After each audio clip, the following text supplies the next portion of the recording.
That fourth part piece is in there, but we don't need it though.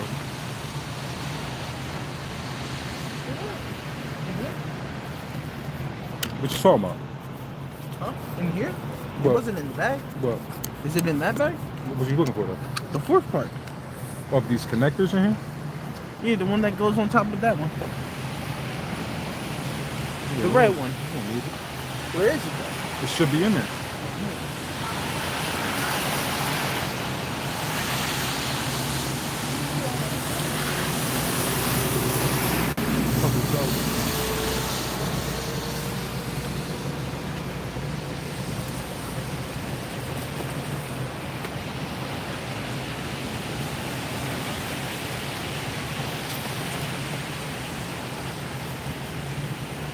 This shit reach.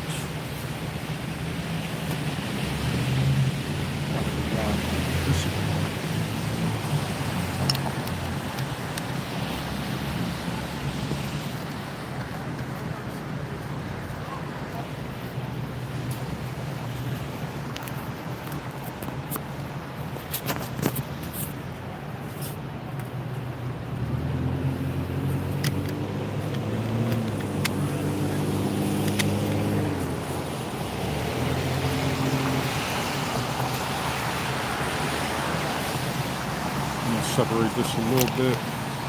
Give us some room.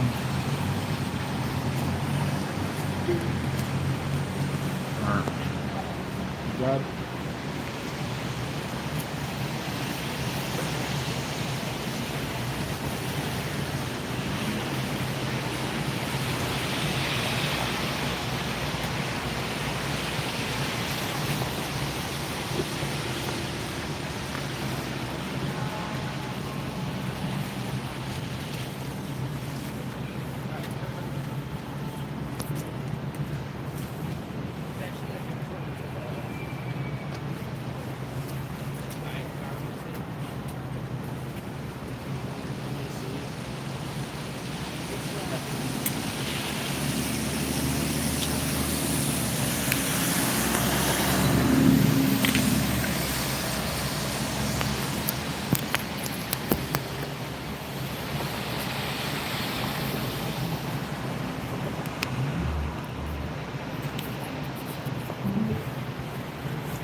Put it there. We're gonna put it behind the show.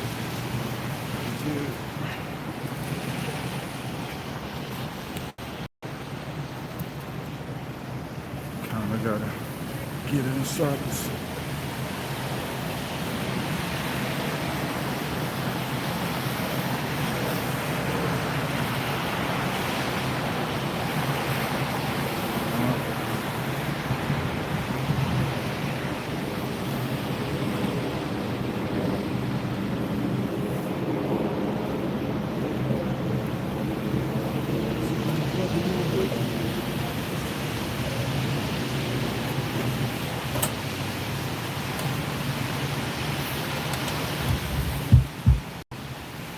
You ready?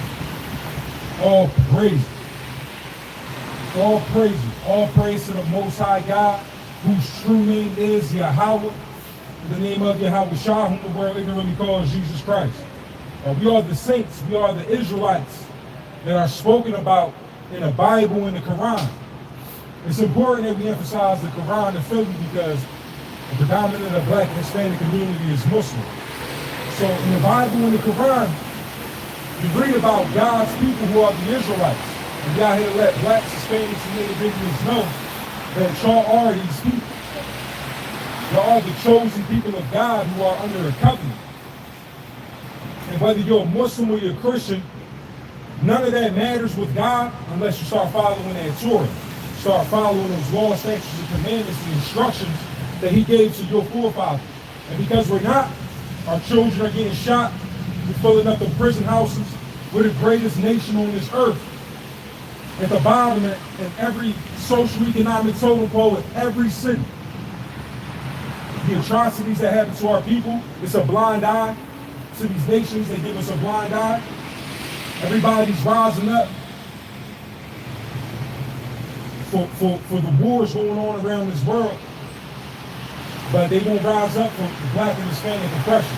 Right? So we've been given information. We read this Bible, we understand this Bible, we understand God. And it's important it's important that we come out here and give this information. We get Luke 12:47 in the NLT. Right? We have information. We have information about this Bible. We have information about God. And it's our duty with what we've been given. It's our duty to come out and share that information. All right, let me get this. This is the book of Luke, chapter 12, verse 47. And a servant who knows what the master wants, but isn't prepared and doesn't carry out these instructions. Right, the servant who knows what the master wants and isn't prepared to carry out these instructions Will be surely punished. will be what? Surely punished. Right? We don't want to be surely punished. We want to be blessed by the Most High.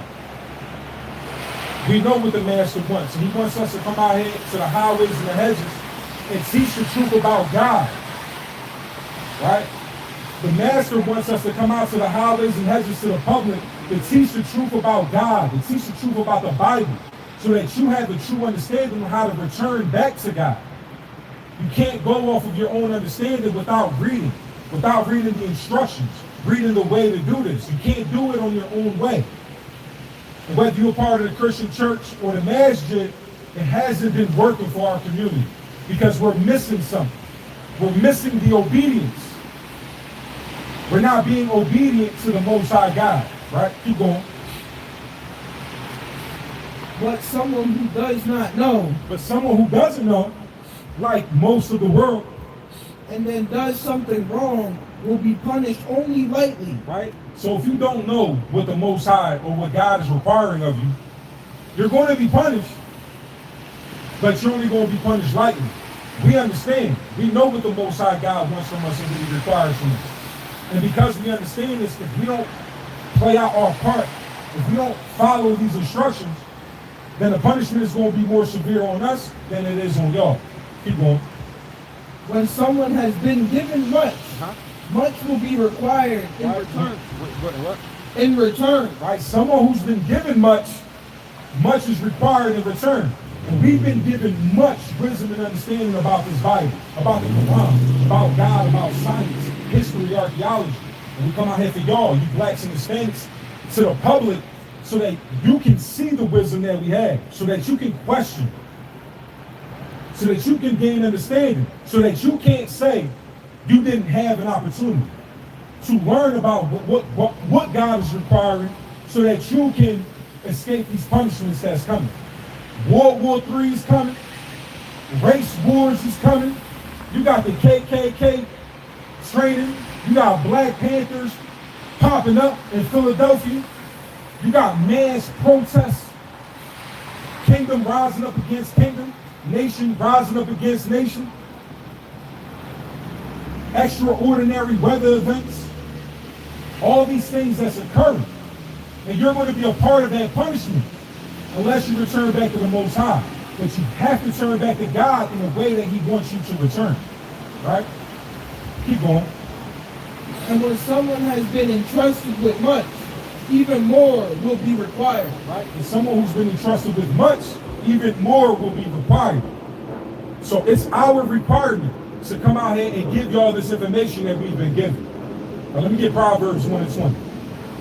No, matter of fact, stay there. I'm sorry. I need it. All right, Proverbs 1 and 20 going to tell you. Matter of fact, we'll go back to that. Go to Proverbs 1 and 20. We've been given much wisdom. And there's something that we have to do with it, according to the Bible. When we have this understanding, we have to share it. This is Proverbs chapter 1 and verse 20. Wisdom crieth without, she utter her voice in the street. Where does wisdom utter her voice? In the street. Like wisdom, which we've been given, utter her voice in the streets. So because we've been given this, we have to bring this wisdom to the streets. She cries in the chief place of concord, in the openings of the gate. Right? This is why we at Love Park, in the chief place of concourse at City Hall. Keep going. In the city she utters words, saying, how long, ye simple ones, will ye love simplicity? Right? How long, you simple ones, will you love simplicity? How long are you going to continue being simple-minded? You can't return to God in a way that you feel like is the right way. There's a way to return back to God. And it's by being obedient to his laws, statutes, and commandments. But there's only one particular group of people that's going to be punished for not keeping these laws, statutes, and commandments. So we get Amos chapter 3, verse 1.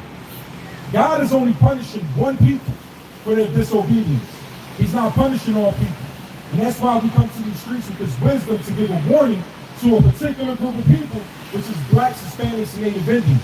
Because we're the ones that the Most High God chose to be obedient to him. We're the ones the Most High God gave a covenant and a contract to. So because of our disobedience, we're being punished. This is the book of Amos chapter 3 from the top. Hear this word that the Lord has spoken against you, O children of Israel. Right, hear this word that the Lord spoke against you, O children of Israel. O you so-called blacks, Hispanics, and Native Indians. Y'all are the children of Israel.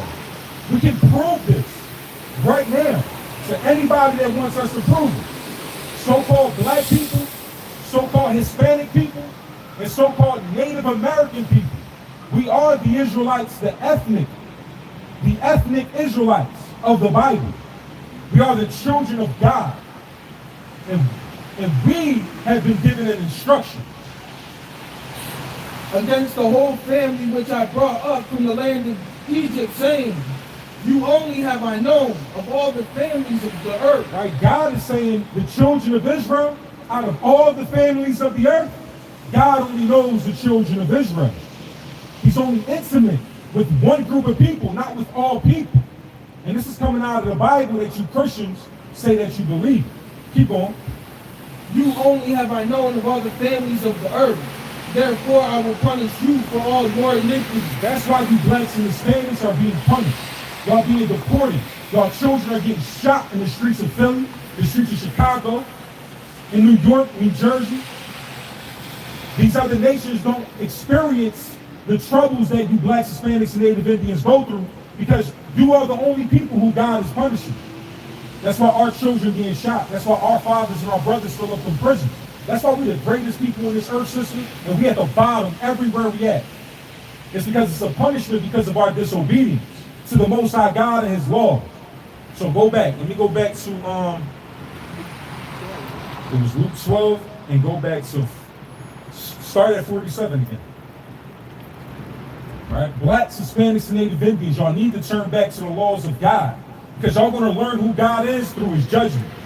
And you can learn him before his judgment. And there's a way to get to know him. Matter of fact, drop that. Let me get 1 John chapter 2, verse 5. All right, there's a way to get to know God. There's two ways to get to know God. One is through his judgments, and the other is through his. This is the book of 1 John chapter 2 and verse 5. But whoever keepeth his word. 2 verse. Right here. 2 verse 3. This is the book of 1 John chapter 2 and verse 3. And hereby we do know that we know him, if we keep his commandments. Right, this is how we know that we know God, if we keep his commandments. So there's a way to know him. He that saith, I know him, and keepeth not his commandments is a liar, and the truth is not in him. Right, we keep the commandments of God. We come out here to bring you the truth in the public squares where wisdom is going to cry out. So the truth that we have can be challenged. And we can make every man a liar, but God's word is going to stand true. Right? Let me get Psalms 9 and 16. Because we can even get to know God through his keeping his commandments. And we can say that we know God. We know this Bible. We understand why everything is the way that it is. Because the Most High God gave us the wisdom of understanding. Through keeping his law, statutes, and his commandments. Bring this out. This is the book of Psalms chapter 9 verse 16. The Lord is known by his judgment. Right? So the Lord is known by his judgments. And the Lord, you can know God if you keep these commandments. But when you keep these commandments, you understand the judgments that come with breaking them. So we understand God's laws and rules and the consequences for breaking them. We know his judgments. We know that's a judgment of God because that's what he said is going to happen to you if you do this. So when we keep his commandments, we know the repercussions of breaking the commandments. And these are his judgments, right? Read it again. The Lord is known by his judgments, which he executes.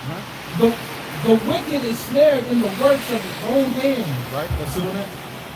Right? The wicked is snared in the works of his own hands. Killing each other, selling drugs to each other, robbing each other.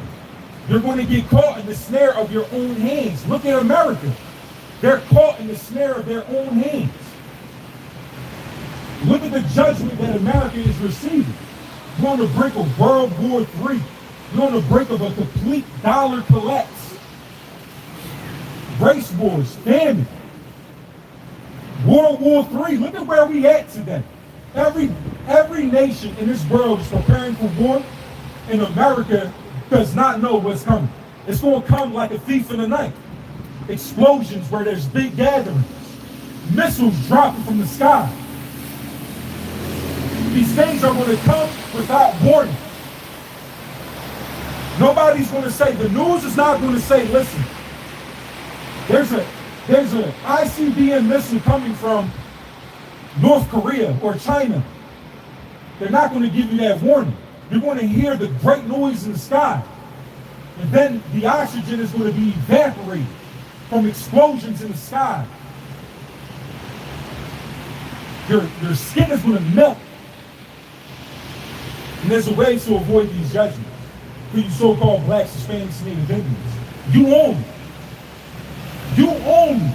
Is the Most High God intimate enough with to give law, statutes, and commandments to call you his children, and he's going to deliver his children out of these said perils.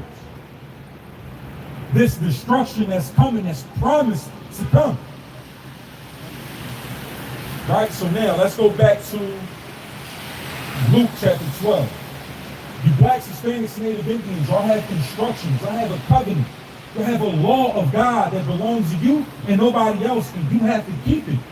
You breaking it is the reason why your children are dying. It's the reason why your children are in prison houses. It's because we're not teaching them. Luke 12 and 47. This is the book of Luke, chapter 12 and verse 47 in the NLT.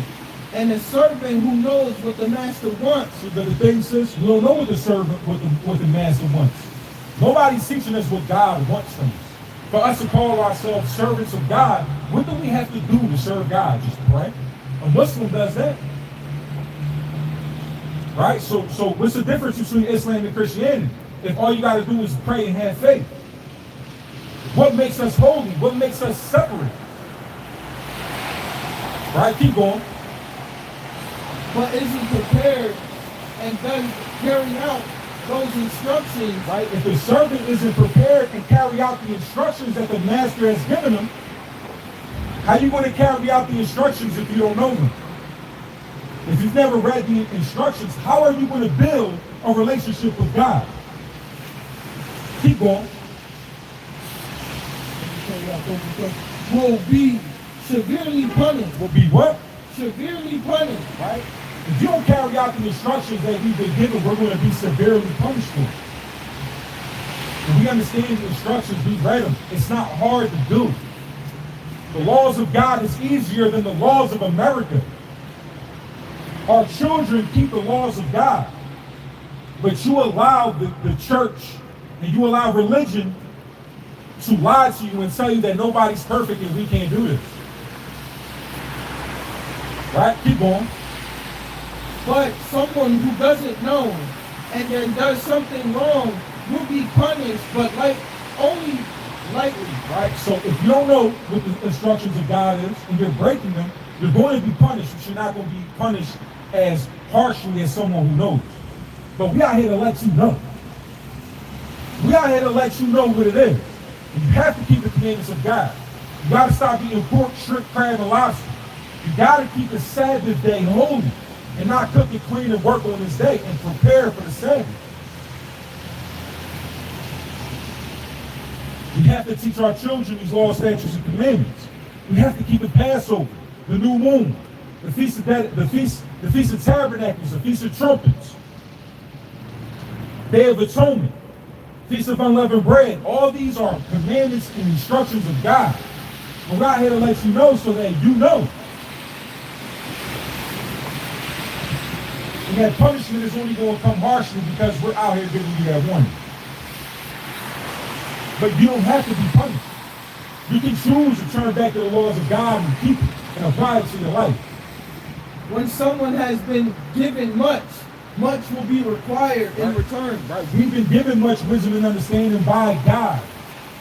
God has given us the understanding of his Bible and his ways so we can come to the public and be challenged and be heard. Keep going. And when someone has been entrusted with much, even more will be required. Right? And we have been required to come out here and do this because the Most High God has entrusted us with this information. So we're required to come out here with the wisdom that we've been given to cry it out loud onto these streets. So we can ask you simpletons, how long are you going to continue to be simple-minded and think that God is going to be okay with the way that you're living? You're breaking his instruction. And everything in your life is falling apart because you're not building it with instruction. Keep going. I have come to set the world on fire. What the Bible say? I have come to set the world on fire. Right? Christ said he's coming to set the world on fire. He's coming to set the world on fire. But we got servants that's required to do something. And we out here to let you know this world is about to catch on fire from ICBM thermonuclear missiles from World War III. And it's coming to America. Keep going. And I wish it was already burning. What? And I wish it was already burning. Man, we wish that it was already burning. And Christ wished it was already burning. Christ came to set the world on fire. And he wishes that it was already burning. But there's a sealment. There's a collection of a remnant of the children of Israel who's going to return back to God. And this number has to be complete before destruction comes. Keep going. I have a terrible baptism of suffering head of mine. All right. He said, I have a terrible baptism of suffering ahead of me. This is the words of Christ. He's going to baptize people with fire and suffering. Keep going. And I am under a heavy burden until it is accomplished. And Christ is under a heavy burden until this burning is accomplished. Until this world is set on fire. And this world is going to be set on fire and the elements of this earth is going to melt. Windows, steel, concrete, people, vehicles. All these things is going to melt from thermonuclear radiation. A thermonuclear blast. Everything is going to turn to ashes. And this is biblical. This is apocalyptic. Keep going. Do you think I have come to bring peace to the earth? Right, what Christ said? Do you think that I have come to bring peace to the earth? Right, Christ is asking. Do you think Christ came to bring peace on the earth? Let's see what Christ said. No. What he said? No. No, Christ came to bring peace on earth. No. Christ does not come to bring peace on earth, but what? I have come to divide people against each other. Right, Christ came to what? To divide people against each other. Right, Christ is coming he's come to divide people against each other and not bring peace on earth. And we got Christians praying for peace. They're praying for peace in Palestine. They're praying for peace in Israel. But that's not God's plan.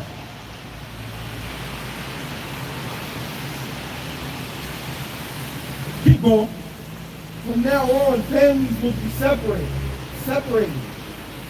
Good point. Oh, from now on, families will be split apart. They're in their favor of me, and two against, or two in favor of the against.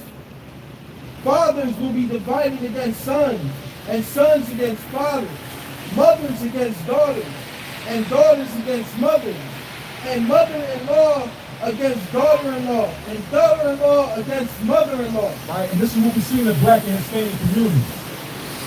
Exactly what the Bible is saying that we will go through is what we're going through. Fire is coming. Division is coming. Race wars is coming. You got ICE. You got the Mexican cartel. You got the Black Panthers. You got the Young Lords. All these people rising up. Once the cartels make a coalition, it's going to go down in these streets of Philadelphia. It's going to go down in America. And when these EMPs hit and all your communication devices go out, you run all of, you don't have any more battery in your drones to where you can operate. No more vehicles riding the street. You're going to run out of your ammunition. And it's going to get real ugly in these days.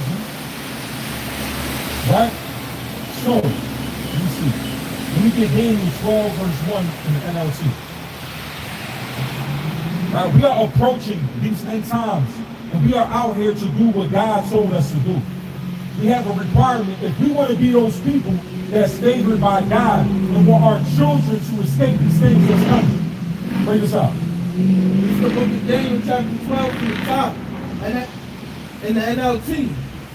At that time, Michael, the archangel, who stands guard over your nation. Right, the archangel Michael stands guard over the nation of the children of Israel. And the nation of the children of Israel today, the 12 tribes, are Black people, Hispanic people, and Native Indian people. We are the children of Israel, and we have an archangel that's watching over our nation. Keep going. Who stands guard over your nation will arise. Then there will be a time of great anguish. A time of anguish. Greater than any since nation first came into existence. Right, there's a time of anguish coming that's greater than any of the times that these nations came into existence. It's about to get worse than you ever seen. It's about to be Hiroshima and Nagasaki in America. North Korea, China, and Russia. They're making a coalition to have a world leadership. They don't want America. America is breaking ties with their closest allies in NATO.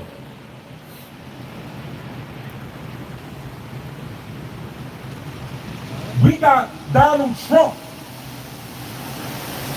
blowing up people, kidnapping presidents of the nation, and threatening others. And he's losing his allies. America is losing their power. And it's biblical. It's going to happen that America is going to fall.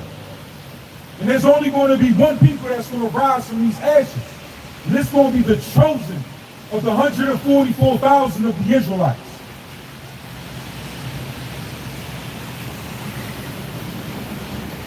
One-third of the children of Israel is going to rise from these ashes. And 144,000 is going to rule.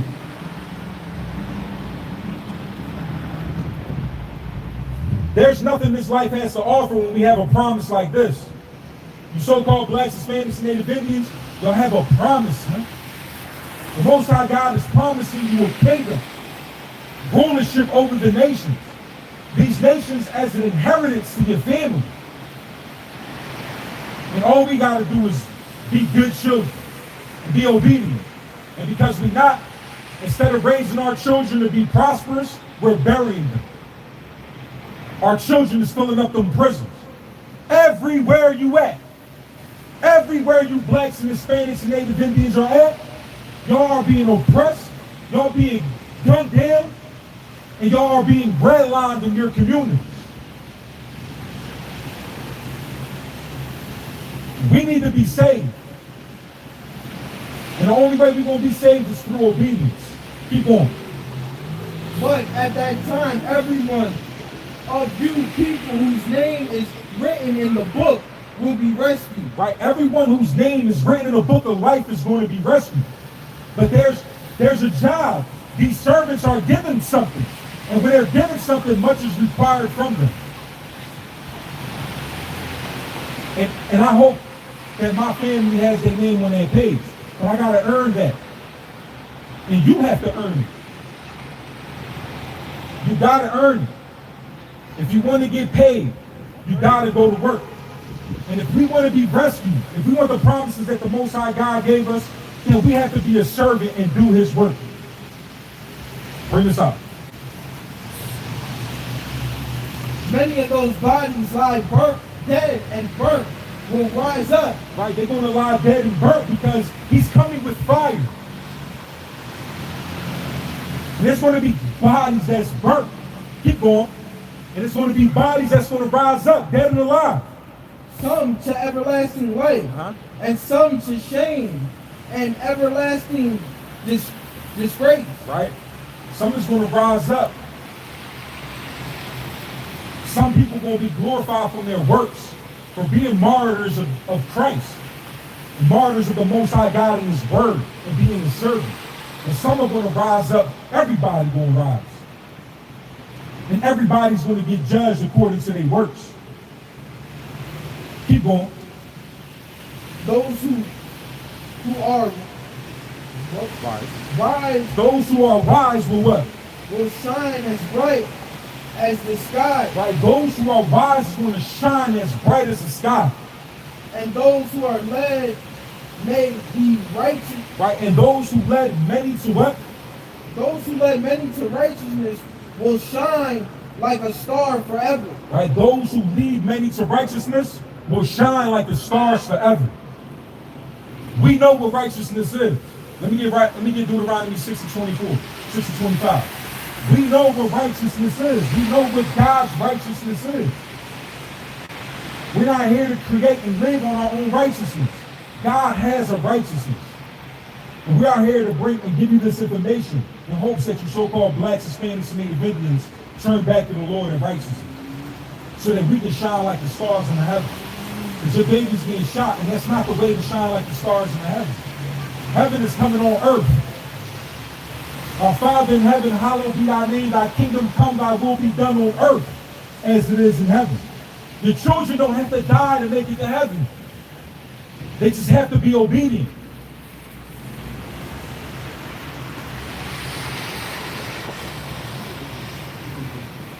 Right?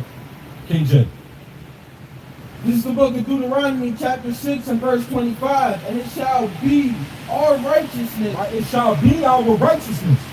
If we observe to do all these commandments before the Lord our God. Right? It's righteousness when we keep all these commandments of the Most High God. And those who lead many to righteousness is going to shine like the stars. These are going to be the chosen. These are going to be the ones who's preserved and saved for this kingdom to come. And it's promised to you so-called blacks, Hispanics, and Native Indians. The opportunity is there. And it's better than any job application that you can sign up for. But you got to be chosen for this. You don't choose this. The Most High God chooses you. Let me get John chapter 15, verse 16. This ain't a job that you can fill out an application for. And you got to pray to be chosen. You got to pray to be one to be obedient to God that leads your people to righteousness. This is the book of John, chapter 15 and verse 16. Sure.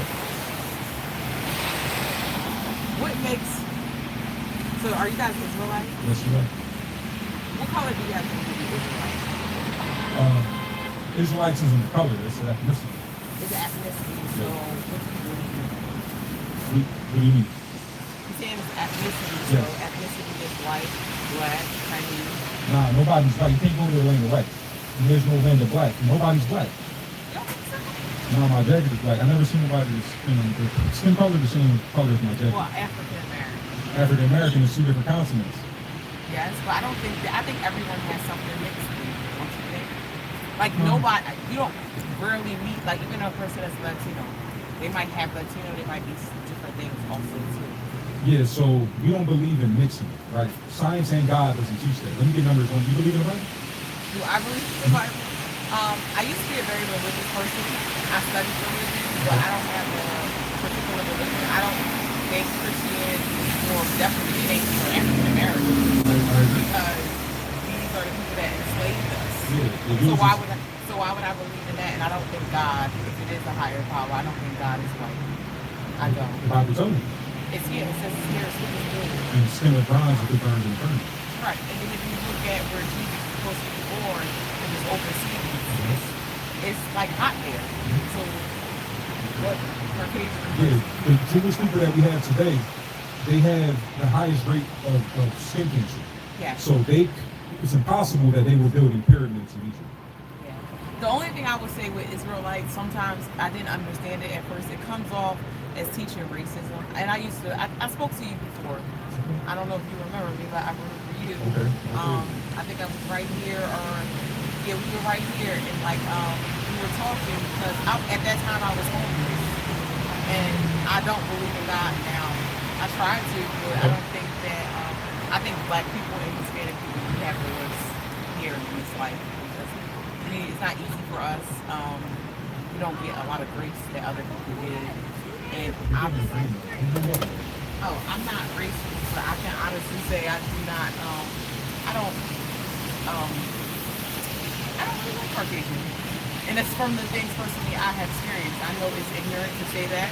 A lot of people look at me and be like, oh, that's ignorant, or I don't even respect men. Like I actually date a guy now that's my boyfriend, and he told me he dated a white woman, and I was just like, wow.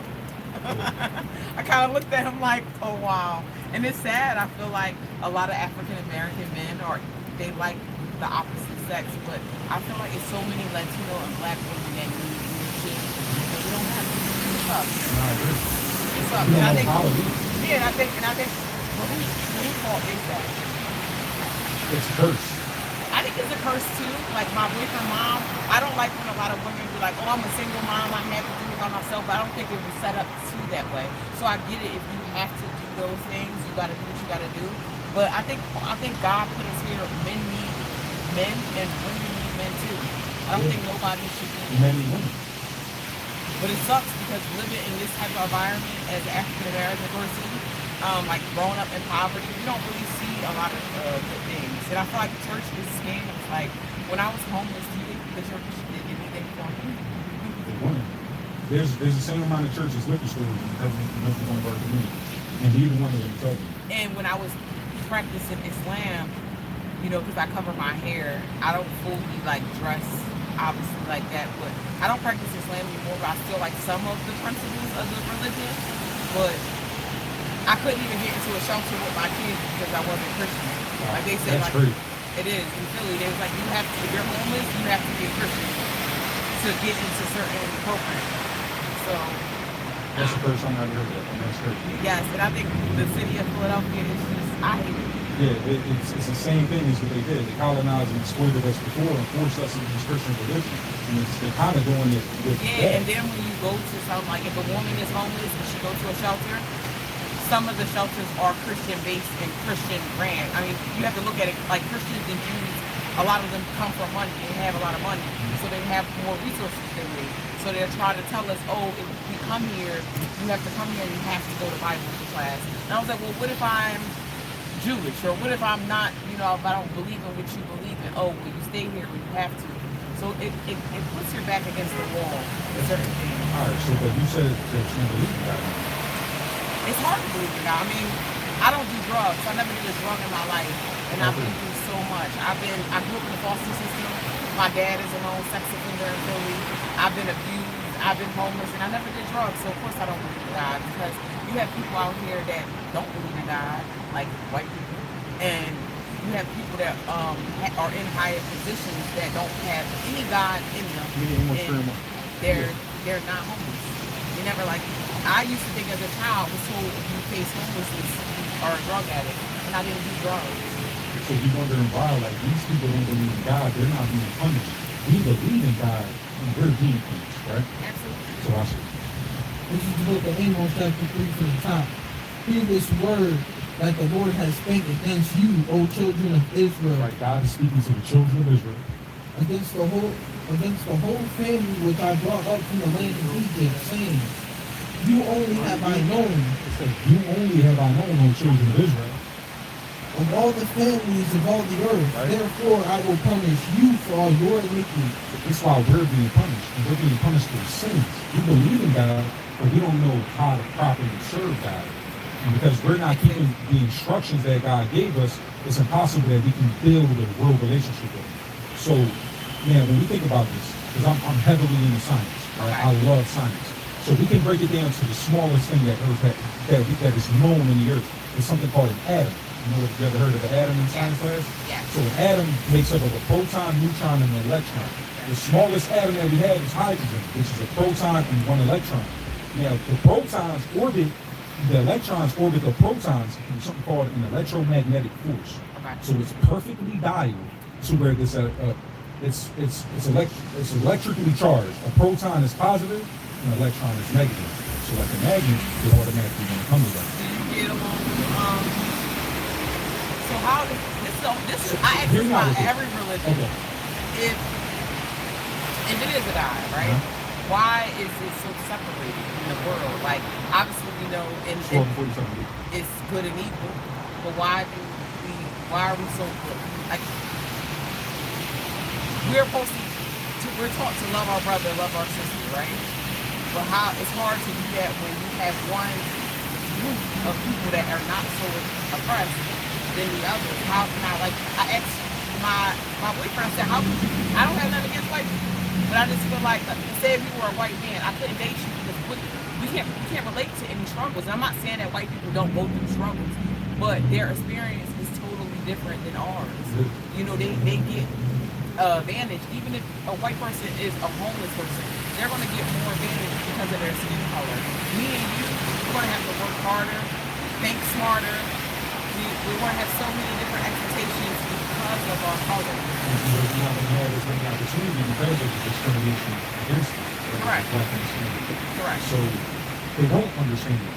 They're going to tell us that we're lazy. They're going to tell us that we had 150 years or this many years to get our things together and we never did, without acknowledging that the guns and drugs, the prison system was all designed to systematically oppress us. What advice could you get? Like, what do you guys think? Because I know some things about Israelites. I have a couple of Israelite friends. I know some of it. I wouldn't say it's similar to Islam because it's not. It's nothing. But it's some of y'all principles are like the same. Like when it comes to the women covering or like Being not modest, yeah. being modest. But when it comes to women, they beat, according to the Quran, you have times when you can rightfully beat your your wife. woman. Yeah. And if your woman commits wedlock, then she has to have lay with another man before you can take her back. It's a lot of complicated weird things going on. It is. And so the covering up, yeah, but even Dutch women do that. Yeah, and some Jewish women. The too. Jewish follow the Torah, Yeah. even though they're not. The people love that. Right. Right. So I know a lot of Jewish women, Orthodox Jewish people cover their hair. But the Bible says that too. I think all women are supposed to dress modest. Yes. But I think a lot of people use it is because the time they be like, oh, I don't want to change this because we live in a modern time. It's the influence. So when you look at what our traditions and customs were, we don't even know. We don't know what our traditions and customs should be in ancient Greek. Right now, the traditions and customs that we have as a community, as a people, is drugs, guns, and sexuality. Correct. Right? And this is all taught to us through the music and through the movies. So do you guys I don't know if are you guys allowed to listen to music? Yeah, we're allowed to listen to music, but like I can't listen to no Meek Mill, it's just not in my spiritual because I understand the things that they're saying. They're telling us to kill each other and stuff. I don't know if you know that about Islam, like Muslims are not supposed to listen to music too.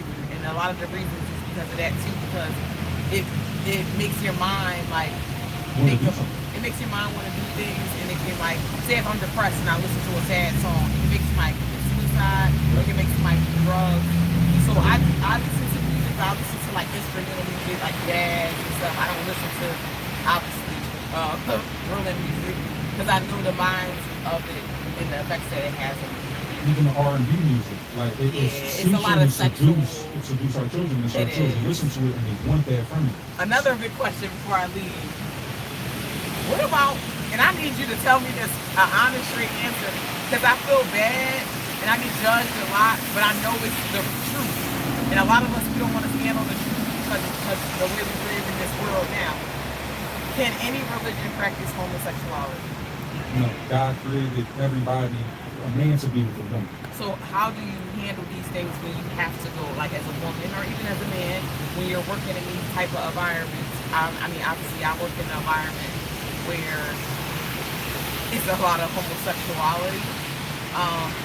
And a lot of people will judge you if you don't agree because they're like, oh, well, we live in 2026. And it's like, but it doesn't make it okay. But how do you still, like, I feel like even when I started dressing modest, it's so funny how the world will promote a woman looking naked, but if I want to cover my hair or I don't want to show a lot of skin, I get yeah. So, as far as homosexuality, we can live in this world without being a part of it.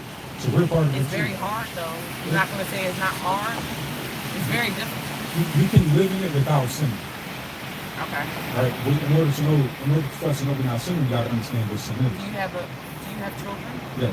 How would you teach your children at a young age? So I showed them. Like, one thing we have archaeological evidence of is the destruction of Sodom and Gomorrah. Sodom and Gomorrah, archaeologically, there's sulfur there of two cities that were completely burned that's unexplained. They don't know how these cities, it was written in the Bible, it was recorded, but there's no way that they can prove how Are you it talking happened. about the cities that were destroyed that were getting For homosexuality. Yeah. So these things we see here on earth that actually happened, and the Bible records why he did that. Right. And we can show homosexuality starting with the Egyptians and how God is against this. So what we do with our children, we teach them the laws of God. We make them understand, like, it is a mental illness for a man to run away with another man, for a woman to run away with another woman. It just doesn't work. Well, what do you say about the psychological problems of trauma? Because I think a lot of us too, I don't know about men, but I know for women, even when I was younger, I was traumatized as a child. So a lot of it comes from learned behavior also. Okay. Because if a woman most women that are like molested or raped, even with, some gay men, a lot of those men were violated as children. Yeah. Correct. So how do we, and that's why I say religion is kind of important if you don't want to believe it, because it's certain religions people practice that don't allow certain behaviors, but it's still hard because we live in a world where a lot of people don't understand that. So like me, when I was practicing Islam, women cannot be around a whole bunch of men if they're not like your father or your brother, or like, it's just certain things, like you can't dress, like I can't invite you to my house and come to the door of the road. Like I have to be fully dressed, and I think a lot of the world that we live in now, we don't teach our kids how to protect themselves in certain ways. I feel like dressing modestly, it protects you in so many ways. Because we can't lie to our kids or ourselves. We do live in a world where it's sick people. And you're going to have child molesters, you're going to have perverts. So I think modesty, it's more of a self-protection. But then that's when you have to believe in God, because I had times where I thought that why do the music, the influence, like, okay, this happened to you, but why you gotta dress like that or feel this way? Because for a long time, I think a lot of people, I know for me, I tried to find God because of the trauma I went through as a child. Yeah, even if you have in your heart that this is the influence of the world, that you know that that's wrong. Of Right? course. Having that in your heart of what's right and wrong is a consciousness. Right. And that comes from a law. Like, it's a law written in our heart where we know what's right and we feel something is wrong when we're doing wrong. And that consciousness, it doesn't happen by an accident. Right. Like, that can't be created by an accident, and we have something so complex as that. So there has to be a creator, because that's intelligent. And it's designed with purpose and with intent to have a consciousness to know that we're So doing you something guys right are down now. here all the time. You don't ever question, like, why? We know why. We know why of everything. You know why our children are being shot? You know why it's only in our community that we're going through the things that we're going through? You know why these nations can thrive and use us, our talent and our skill to thrive in their kingdom? This is all punishments because of our disobedience. And But because what about they fucking up disobedience? we Why have to they get don't- right, we have to get right in order for God to punish them. Yeah, but why they don't have obedience? Like, come on, man. You can't sit there and say, when I was out here homeless, Joel 2:27. do you know how hard it is for, and I know it might be harder for a man, but do you know how hard it is to be a woman homeless? I can't imagine. It's one of the worst feelings. And if we Because take- people will definitely try to take advantage of you. People don't have sympathy. Obviously, I've been told, like, oh, you're a pretty girl, just take certain things off. And even with jobs, like, I feel like even covering my hair, I don't be able to get like the jobs I be really wanting to get because, and then a lot of us black people are ignorant. We don't know the law, so it's like it's laws to protect people from discrimination. But I have walked into jobs and they didn't want to hire me because, oh, your hair is covered, or oh, you can't dress like this, and it's just like, damn, I'm just trying to feed my kids, not trying to bother nobody, just trying to like take care of the things that I need to take care of, and it sucks. I feel like in America you cannot truly authentically be yourself, and especially in Philly, I feel like It's not designed for us to thrive and prosper, right? As you said, why is it only us? Why the instruction is only with us? Why they're not being punished for their disobedience, and we are. I already showed you in Amos 21 that he only knows us out of all the families of the earth, so he's only punishing us for our sins. Iniquity is sin. Sin is breaking the laws of God. The laws of God was only given to one people. It wasn't given to the whole earth. So because he chose us to be a special people and to be his people, and those who listen to his instruction and thrive from it and be protected from it, because we're not following it, we're the ones being punished. Watch it. This is the book of Joel, chapter 2, verse 22, 27, and 1, 2. When you know, and then, and you shall know that I am in the midst of Israel, and that I am the Lord, your God, and none else, and my people shall never be ashamed. Why they don't teach us this? This is the God of a particular group of people. He's only the God of those people. So we gotta understand who we are. When we understand that, we can prove with prophecy, history, and archaeology that we are these people because God said we're going to be going through curses. And everything that we're going through that you're naming is written in this Bible as a curse. So this is how we can identify you as being a child of Israel. And the only way to lift up these curses and to break these generational curses is by turning back to God. You already have the zeal. You're already going to be a modest friend. Right? I got kids. I have to be. You want to do what's right because your heart tells you that certain things is wrong. So Right. you have this passion to do what's right. You want to believe in God, but you just haven't been taught who God is correctly. And once we learn who God is, why we're going through these things, we have an understanding of everything is the reason why we're going through everything we're going through. All this civil unrest, these uproars, this World War III, race wars, this protests, all written. It's all written, and we are living in these days that the Bible said that we will be living in. And God is sending people like us. It's not just us. It's brothers all over Philly, all over America doing what we do. And God is giving these brothers this wisdom of this Bible to come to the streets and defend it from anybody challenging it. We're not hidden somewhere. We are out here where anybody can approach us and challenge us. And he allows us to have this wisdom to come out and prove that this is the truth. So what are good qualities to have as a modest woman that practice Israelite? Yeah, so it's more than just modesty and covering us, right? You can commit sin in that, right? Yeah, everybody can. So what we have to do is raise our daughters right there, right? Right. What the Bible tells us is that a man needs to give his daughter, So the father. what Bible is it? The same Bible that Christians read, like King James Yeah, we Version? read the King. Like I just read the King James, but we literally have every translation. Like this is the King James. This is the Hebrew, right? So I don't know Hebrew. we study Hebrew, so because the ancient manuscripts are written in Hebrew. Okay. So we have to get an understanding of this Hebrew to make sure what we're reading there is the So same thing. is that's there. Israelites kind of like Jewish? No, because You said Jewish follow the Torah. let me get Revelation 2:9. They're not like the Jewish don't follow the Torah, Okay. right? They take these certain things. They stole an identity. Okay. in order to gain possession of a land. Okay. Right? The reason why they got Israel is because they portrayed themselves to be the Jewish people. Okay. And the reason why Palestine and Israel going through it is because the Arabs was living in that land before 1948. The Jews got the Balfour Declaration in 1948 where Germany invaded their land. Right. Right? So they got that land, the Palestinians felt as though that they should have the rightful heirs of it. They're claiming identity that is not theirs. So this is why there's been conflict there this whole time. Right? But watch this. It's the book of Revelation, chapter 2, verse 9. I know thy works and tribulations and poverty. Like work and tribulation and poverty. I can identify you as everything that says.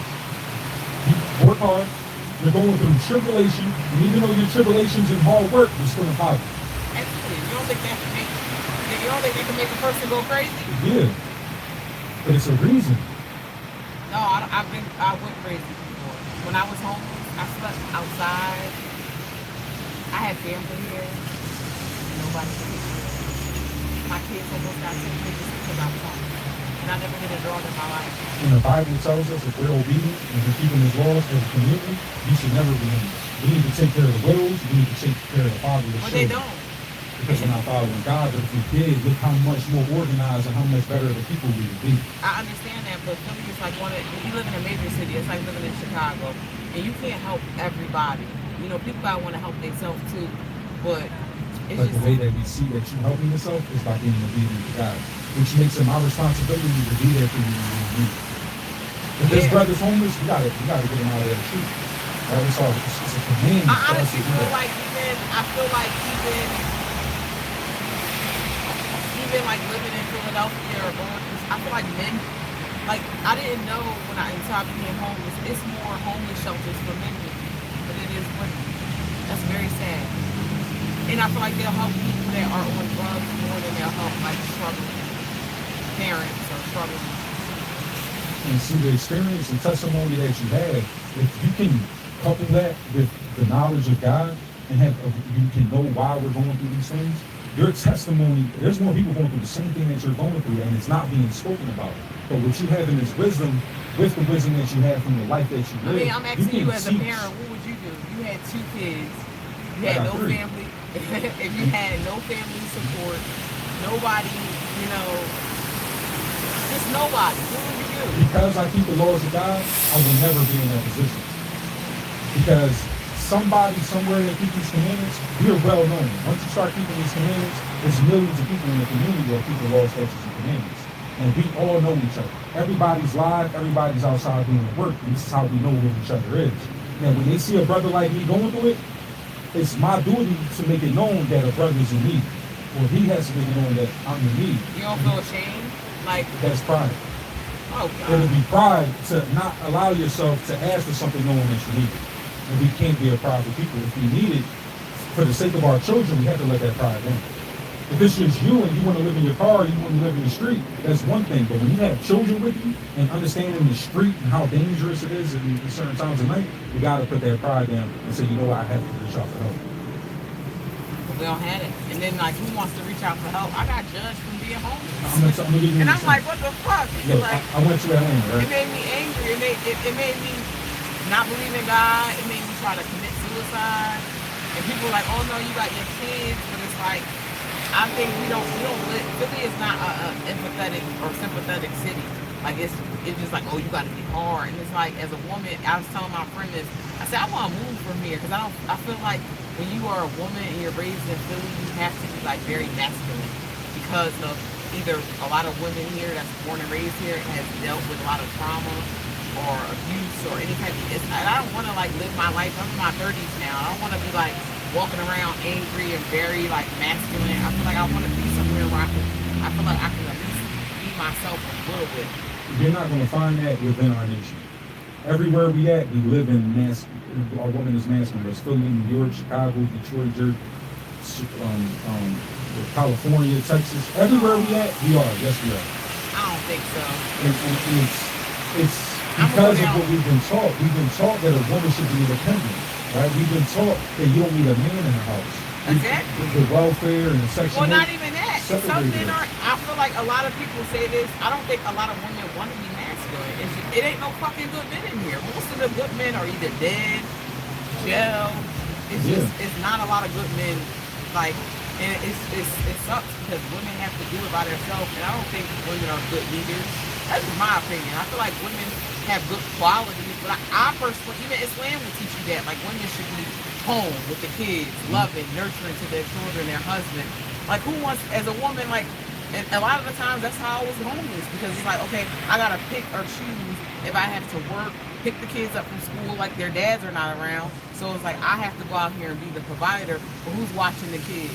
And then even if you're coming from a single parent home, it's, no matter how much you keep your foot on your kid's neck, you're not gonna be able to have all the positive influence. If you're working, these days I work 10-hour shifts because I know I need the money to take care of my kids. But it's like your kids, the hood is raising your kids, the streets, the school is raising your kids, because a parent can only do so much.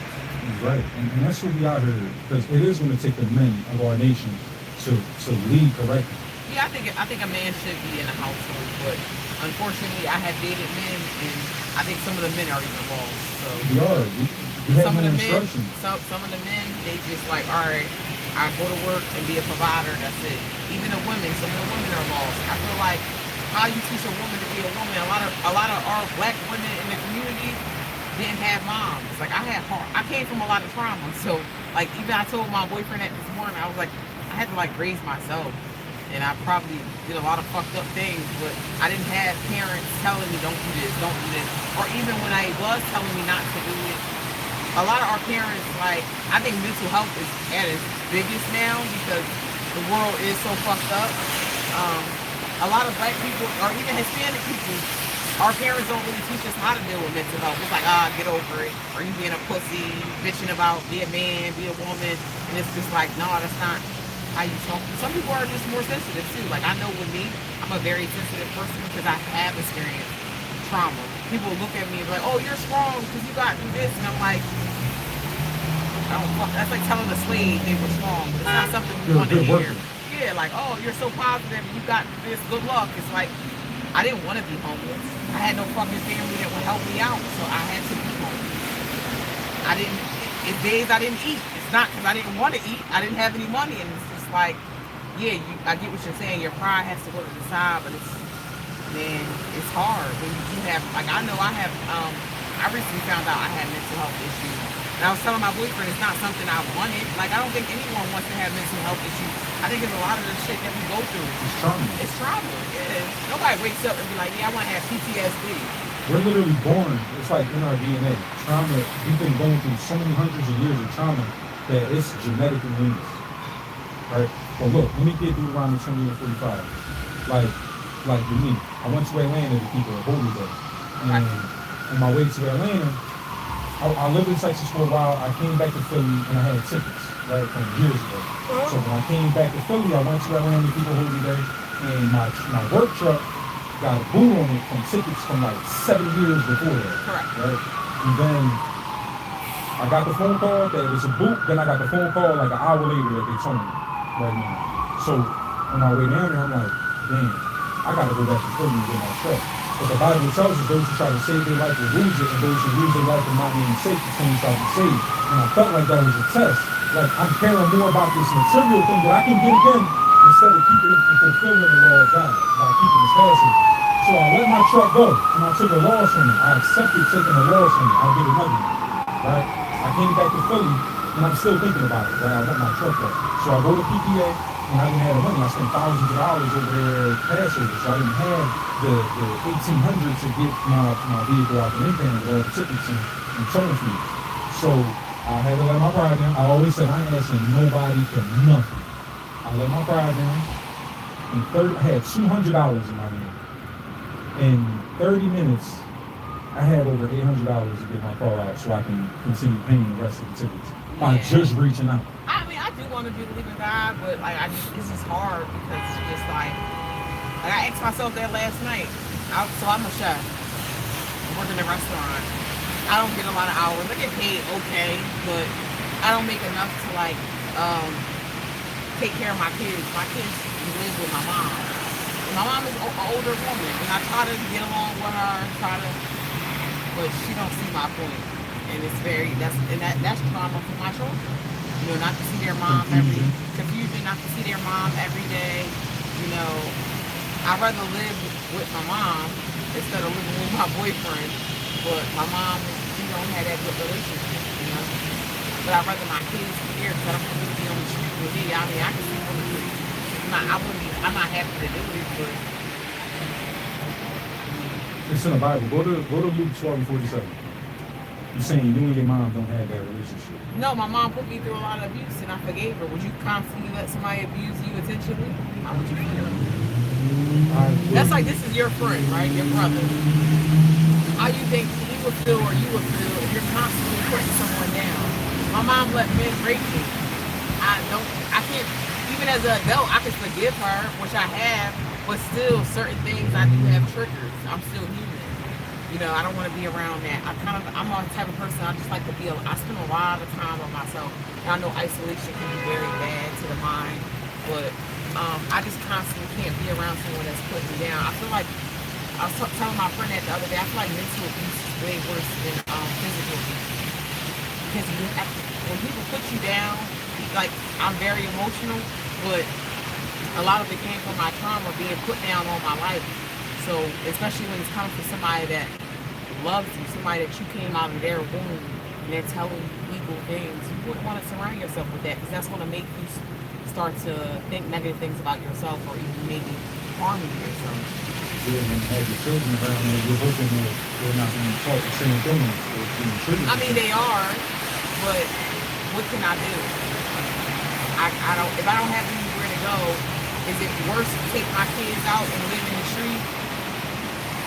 No. I mean, I tell my daughter to pray. I tell her to forgive her grandma. You know, older people sometimes say ignorant things. A lot of people think because you're old, they know better. I mean, they have more experience. They've been here longer than us, but that don't mean they're intelligent. More intelligent. But, you know, I can't change my mom.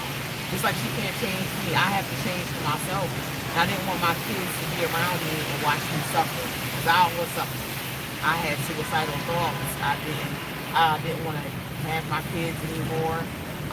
And that's why I say I don't really believe in God. Because you got people out here that got all the money in the world. People have never been homeless. I have been uncomfortable in every situation, and you still don't get no answers. You can ask God why me, why this, and it's embarrassing. I think being homeless, whether you sleeping outside, whether you living in a shelter, it's embarrassing, and it's embarrassing for children because you live in a fucked up world. And Philly is not a nice city, so you have beautiful, innocent kids that are going through stuff. They don't have a lot of adults and people to look up to and to talk to. They're going through stuff. But there is a God. Right? And just through the creation, through science, it points that there is a creator. Everything is so fine-tuned for life to really exist. I mean, when you look at everything, the only logical thing is that there's an intelligent designer that created this intelligent design with purpose and with intent. But if there is a God, then we have to understand what God it is why that most there people is. go to jail? Why most black and Latino people? Isaiah I've been to 42 jail. says, And by breaking the law, what if we don't? A lot of us don't know the law. I didn't know how to read for a very, very long time. As a black woman, you don't think that would be hard? this brother can't read and he's reading publicly. And this is embarrassing for him. And he goes through it anyway. He's refining himself. And he's allowing himself to get a chance to become better just so he can read his Bible to the people. Seriously. And I give this, like, I'm honored to be able to have that.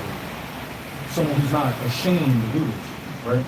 But there is a God, right? If there is a God because creation shows us and science points to it. Now, if there is a God, then where can we learn about him? What God? Is it Buddha? Is it Allah? Is it the God? What God is it? And this Bible is the only thing that was written thousands of years ago that has something called prophecy. Prophecy is someone saying something is going to happen. If you don't mind me asking, sir, how old are you? 31. Do you have any children? Imagine a parent. A lot of people look at it like as a culture thing. So you see somebody, they might be Latino, they might be something like, they might be from another country. I'm not either one of those. So I speak very well, but I don't read very well.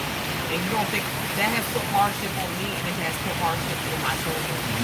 My daughter tried to commit suicide, and she's only 11. And she said, I don't want to live no more. I said, why? She She said, because I can't read. She said, you can't read, so you can't help me. You don't think that would hurt a kid? It can hurt me and the kid. But people tell you to do things to like learn how to love yourself, but it's so hard to love yourself in a world, a fucked up world that we live in. I have a high school diploma, but I don't feel like I earned it. I feel like I went to school. Most people that go to school in Philadelphia, like, especially kids, they see so much trauma. Like, when you have to sit there and say, I have to either go to school or I have to eat tonight. These are a lot of things in poverty that kids have to experience. They have to experience, like, damn, do I get these sneakers that I need because it's cold outside? Or, like, it's just so much. Kids got to kind of grow up before they can grow up. And I was one of those kids, and I had kids, so now it's my due diligence to take care of them, but it's hard. I have a black daughter and a black son. This world not going to be nice to them. They damn sure not nice to me. My job don't care that I can't read or write. They look at me and say, well, you speak very eloquent. You can dress yourself, you can do this. But I know me going through everything I went through is why I probably, I couldn't read. I went to a poor-ass school in the hood. My parents weren't good parents. They didn't do their job. The teachers didn't do their job. I holded myself accountable, but I also had a learning disability. And as a kid, nobody never taught me how to deal with that emotion. Of course, I wanted to go to school and learn, but who wants to go to school and learn with 30 other kids in the class making money for something that you can't help? It's hard. And now it's hard because now I'm a mom. I have to put a brave face on for my children, but I know reading is very fundamental. I think it's very important, but how do you teach an adult how to read? I'm not Floyd. I mean, they say Floyd Mayweather can't read that well. That's probably why his ass angry and he became a boxer. But it's true. But it starts all from the beginning. Like, I got children. I've been going through nouns, pronouns, adjectives. And yeah, but I don't want to be too hard. Like, I'm very hard on my daughter, but I feel like I don't want to be too hard on her. I just know I didn't have the support like she did, like my daughter does now. And then, the abuse. You ain't gonna be shit. The stuff that black people or some Latino parents tell their kids when they're growing up in the hood. Things about, the world is gonna break us down. I feel like our parents don't prepare us for the world. Like, they don't prepare us when we go outside the door. They don't prepare us in our faith, and they don't prepare us the things that we mentally have to deal with, like diversity. My parents didn't teach me how to act around white people. I used to be very nervous to be around white people. Like, I would, if I had a white teacher or anybody, and I was taught too, not to trust them. So it was just like sitting next to somebody. I don't want to be rude or ignorant, but I don't trust white people because I feel like they can't empathize with those things. But I also don't want to teach my kids hate. But it is what it is. They don't fucking have sympathy for us when they lock us up.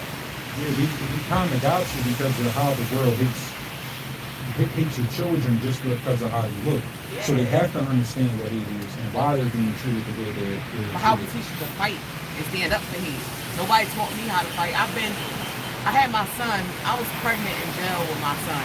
If I wrote a book on my life and people look at me, you wouldn't think the things that I've been through. And homeless, came out of jail, didn't have nowhere to go. And I think some consciousness in me has to believe in God because it's times where we live in this world. I didn't have fucking friends tell me be a stripper. Do this to get money. Do this to get money. You know how hard it was to not do those things, especially when I was homeless? To not prostitute, to not do those things. And I'm not even the type of person I would never do that type of stuff. But that's how your mind, if you don't believe in God or you don't have no morals, your mind can play wicked tricks on you. That's like a black man is trying to feed his family and can't get a job. This shit is systematically set up for us to fail. I don't think anyone wants to sell drugs, but if it's between me and my kids eating, I gotta do what I gotta do. It's fucked up to think that way. It is. But it's in front of our door. It's in our music. It's in the movies. So it's designed that way, but we have to understand that it's God doing it to you. We don't want to believe that, but God is punishing us. We have to fear Him. It says fear God for a reason. So until we get an understanding, is the only time we can truly teach our children to be protected in this world, to make sure that they don't go through the same things that we went through. But it's going to take us. It's going to take the parents to actually sacrifice their time and their effort to learn. That's the thing. what How this do is. how do you do that? Like, I don't know.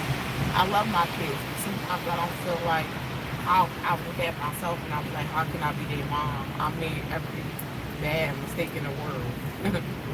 So be like, when you have kids, you want your kids to be better than you, but sometimes they be feeling like there's no way out. There is. There is a way out, sister. And it's right here in this Bible, sister. You gotta like On my phone, I do. And I have a lot of things on my phone. And it's sad because my mom got my daughter going to church. But I mean, I can't be mad because that's where she lived at.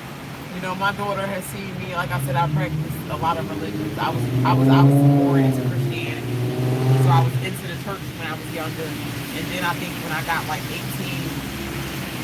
I became Muslim because I wanted to be modest. Because all the like sexual abuse that I dealt with, even now, like I'm starting to learn how to appreciate men.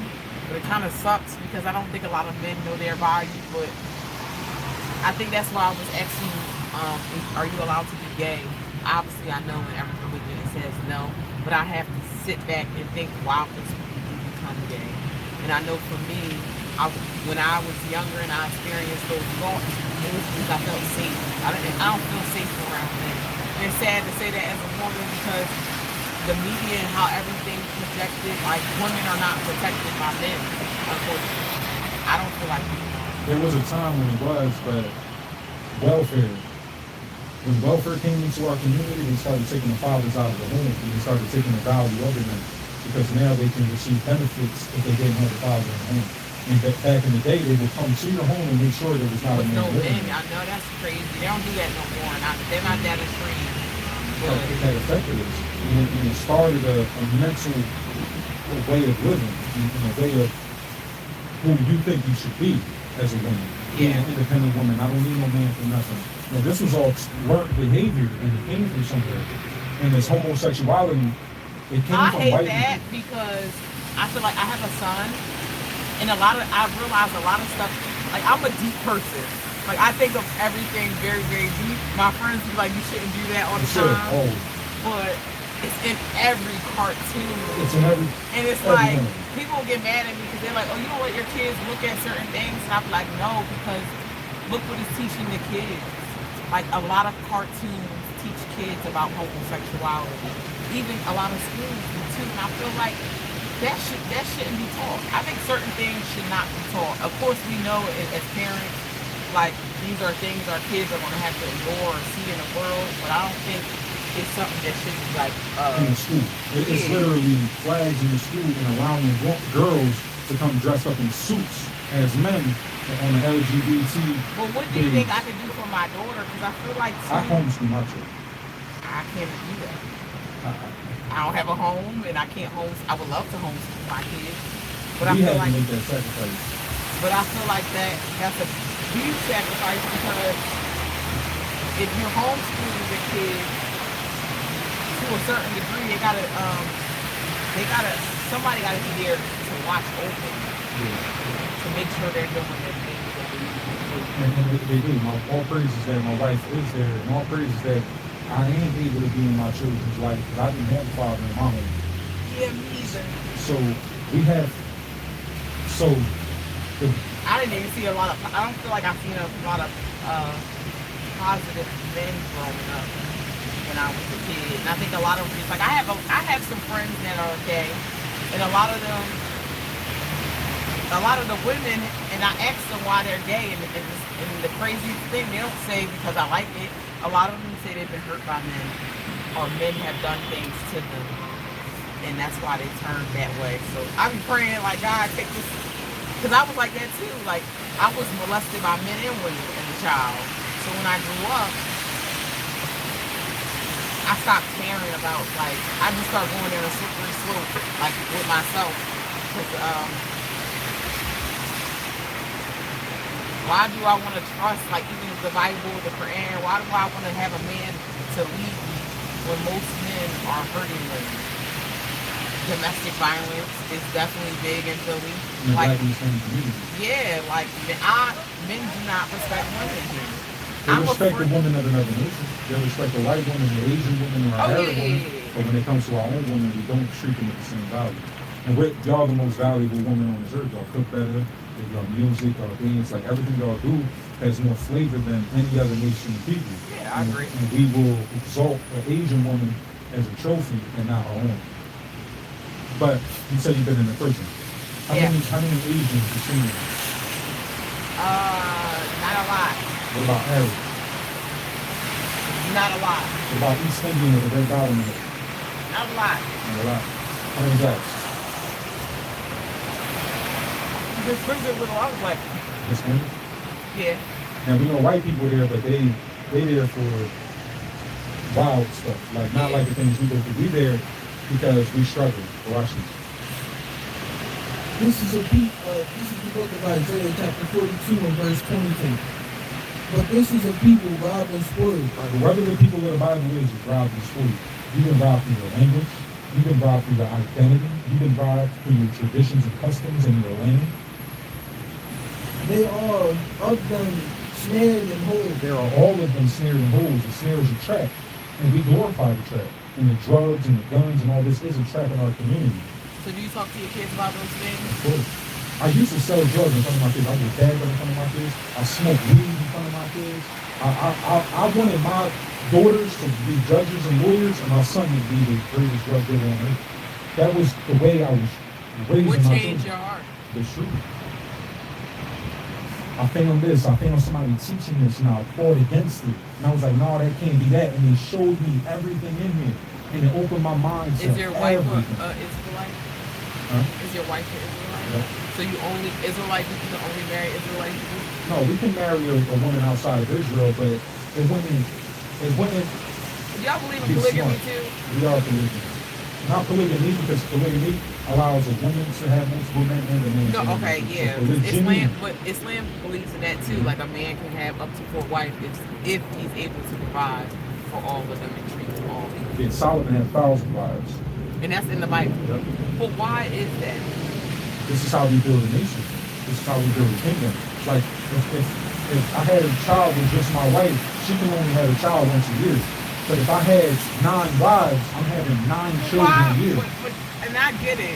Because it does, like I said, I practiced Islam before, but I get how women, you don't feel like, I feel like women are very jealous.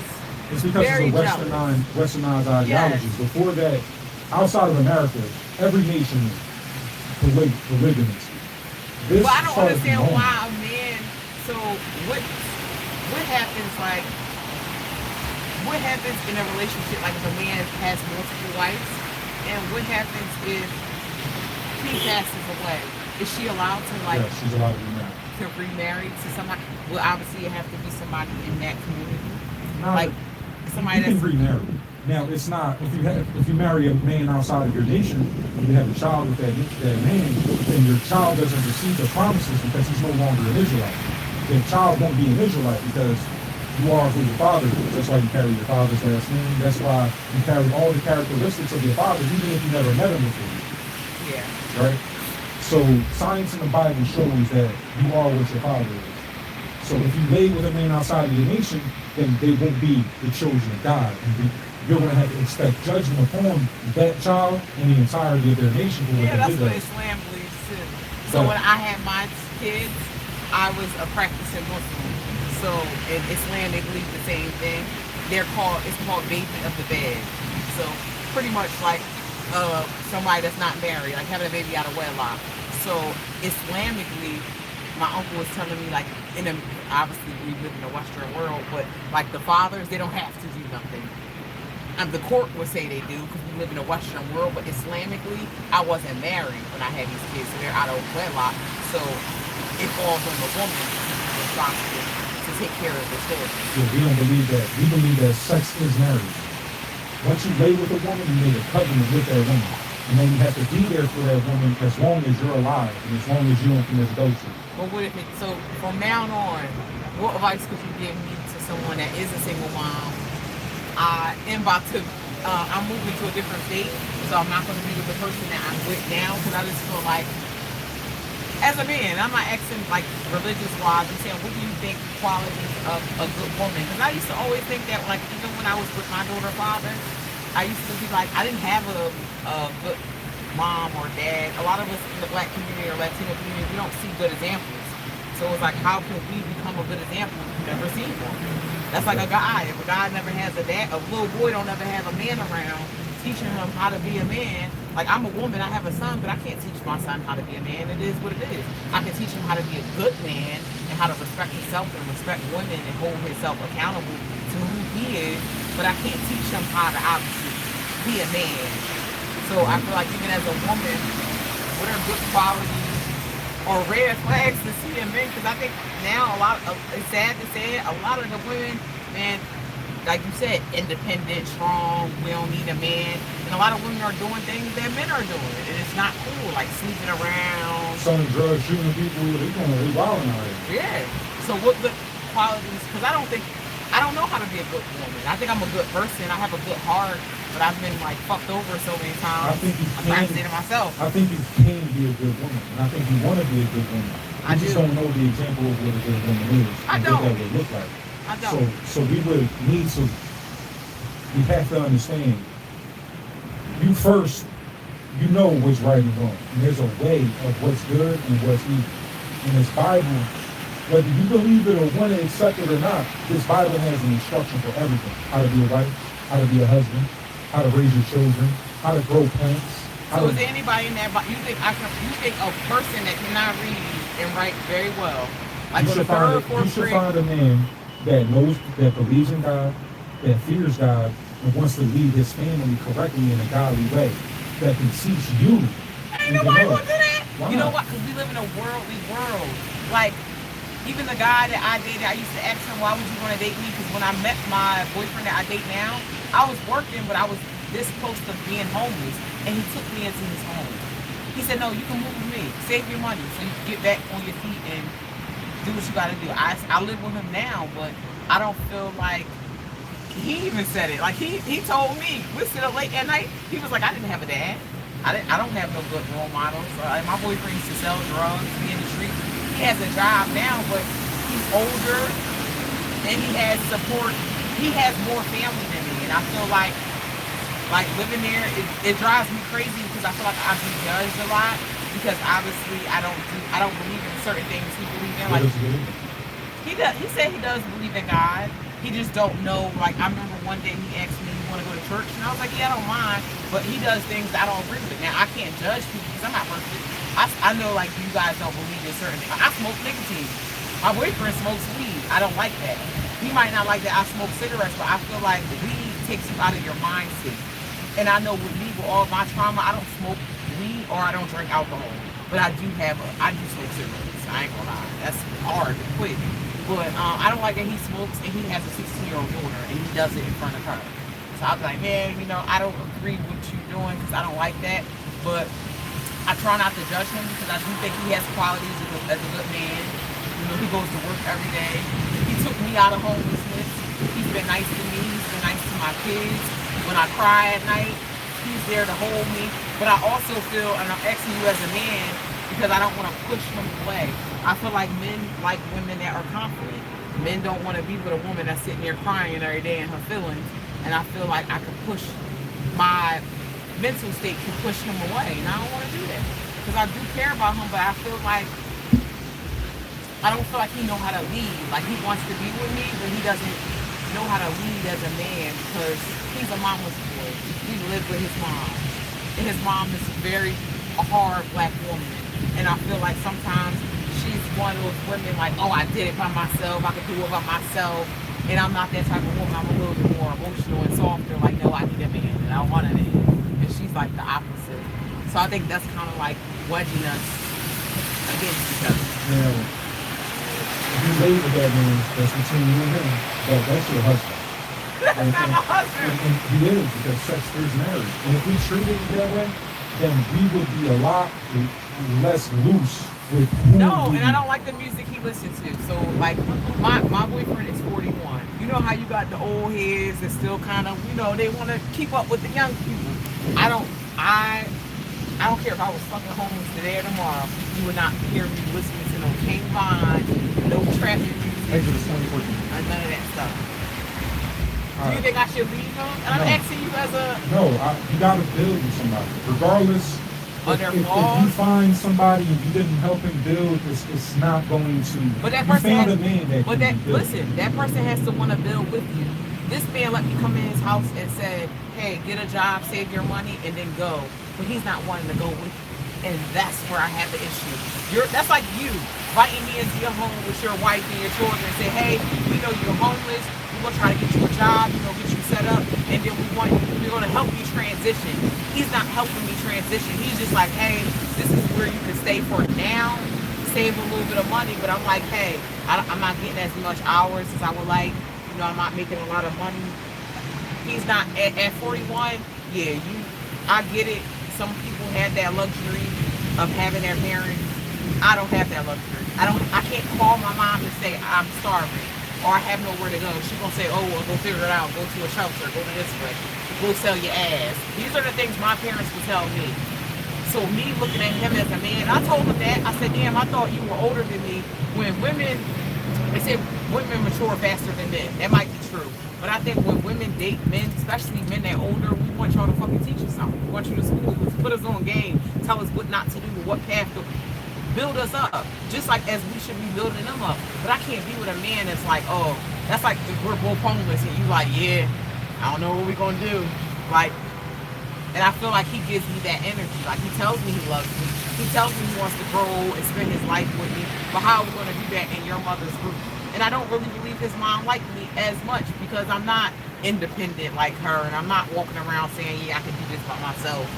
And I go through a lot of emotional things, and I don't think that either one of them understands that.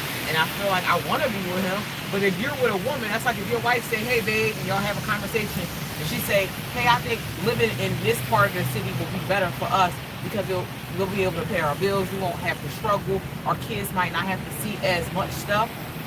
You're going to have that conversation with her. When I talk to him, it's, "Oh, I got to wait till my daughter's 18.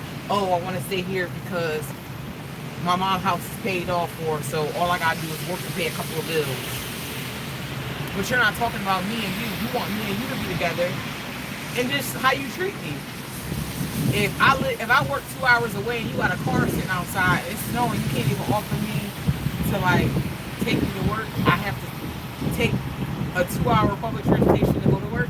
What's his Huh? What's his ethnicity? African American. Yeah, I can't tell you that it's right to leave.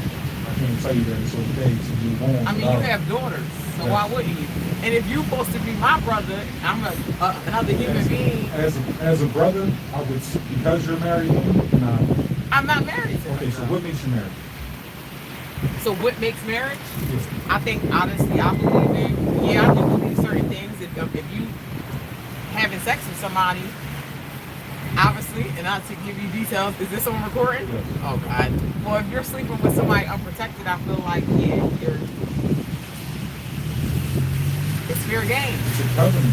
Yeah, you live with them. You're doing everything with them. Yeah, I feel like. We should not sleep with our woman and leave them. We don't want our daughters treated like that. I don't know. I wouldn't want no man to treat my daughter like that, but I wouldn't want my daughter to settle either. I wouldn't tell my daughter just because you gave this man your body, he owns you.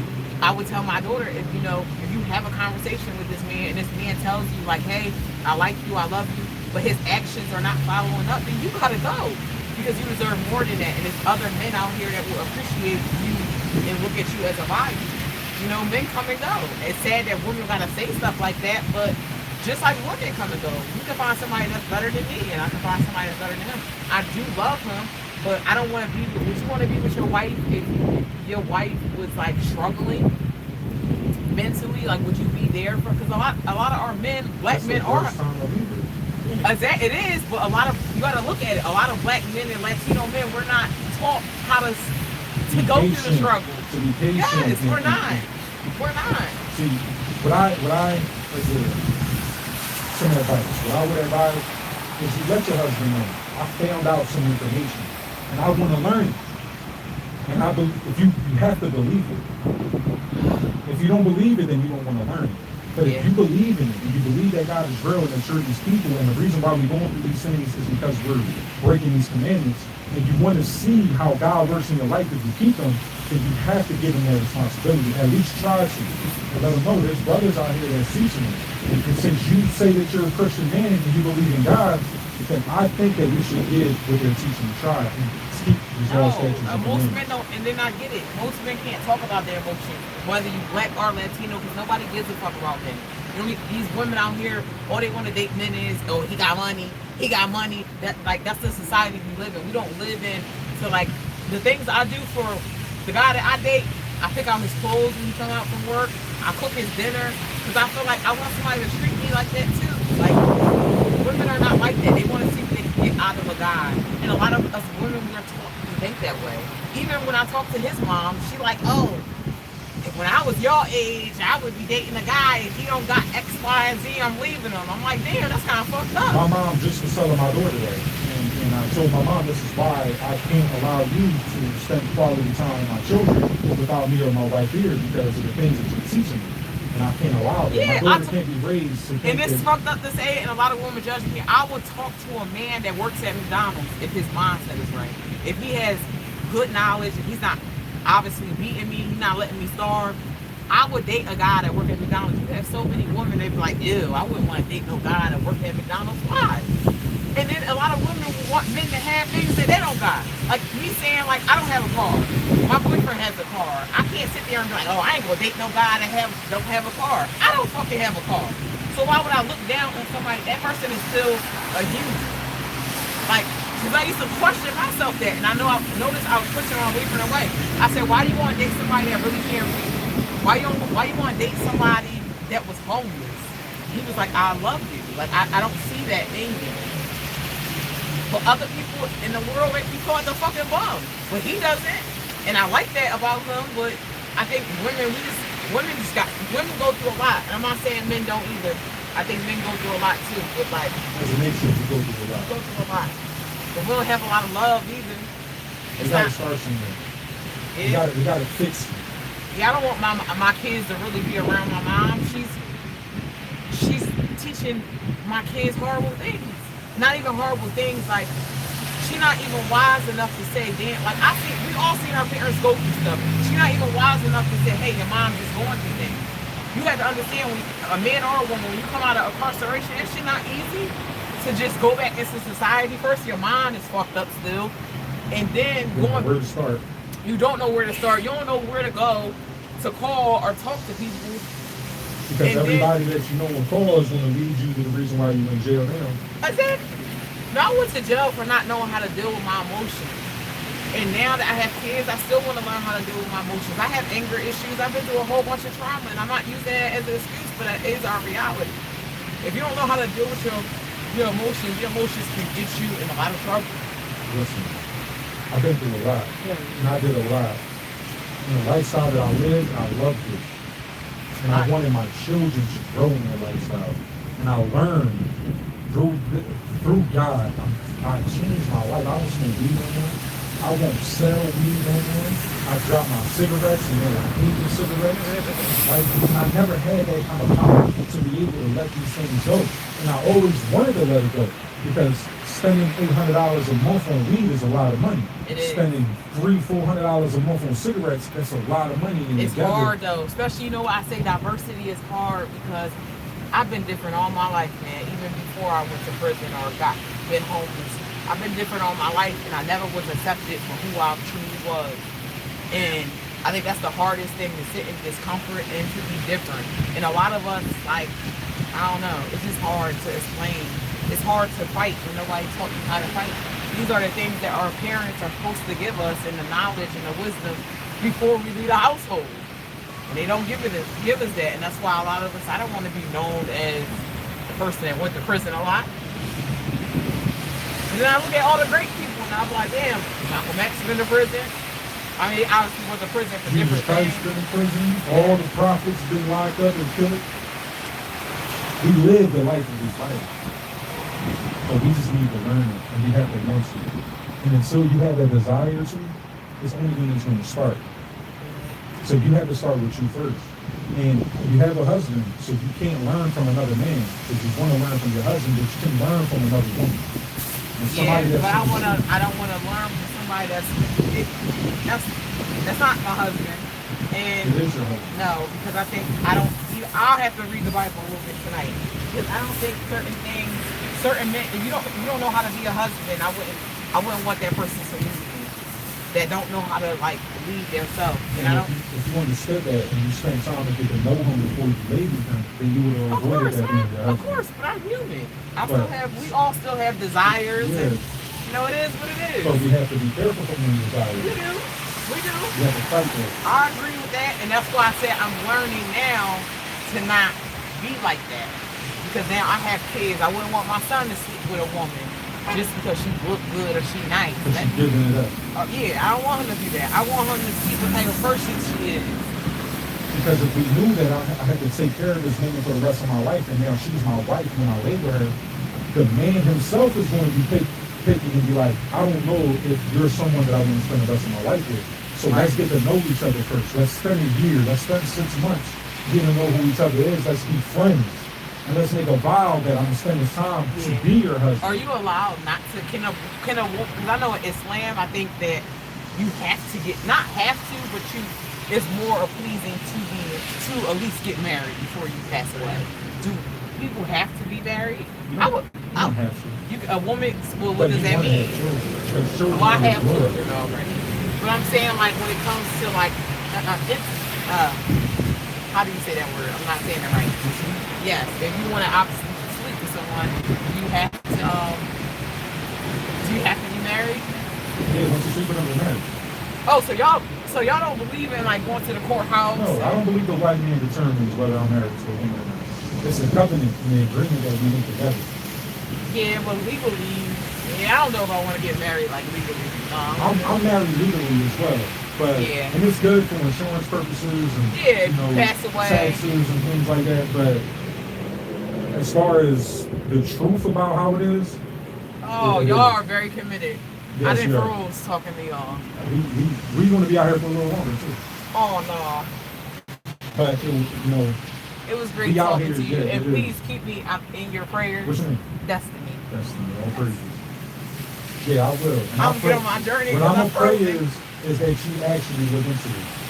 I am. Learn. I believe, like I said, I'm more of a spiritual person, but I'm not yet to pick a certain religion yet. Not yet. Because I'm not really big at standing up for myself. And I feel like even being Muslim, when I was Muslim, I think that it was one of the hardest things to do. Because it's like, I feel so lonely because I dress different. I didn't have as many friends. You know, people didn't look at me as the same person. I obviously didn't drink, go out to parties and stuff. So it kind of felt lonely. I feel like because we're born in the Western world, people don't teach us how it's okay to be different. Yeah. It's okay to not dress like them. It's okay not to look like So them. be like a follower. Exactly, or to think like them. And I think a lot of people think when you think different, you gotta always be boisterous about it. I'm like a real laid back, quiet person. If you ask my opinion, I'll give it to you, but I'm not a person that's real loud and obnoxious. So people take that as a weakness. And for a while I thought that was a weakness too. But I don't find it a weakness no more.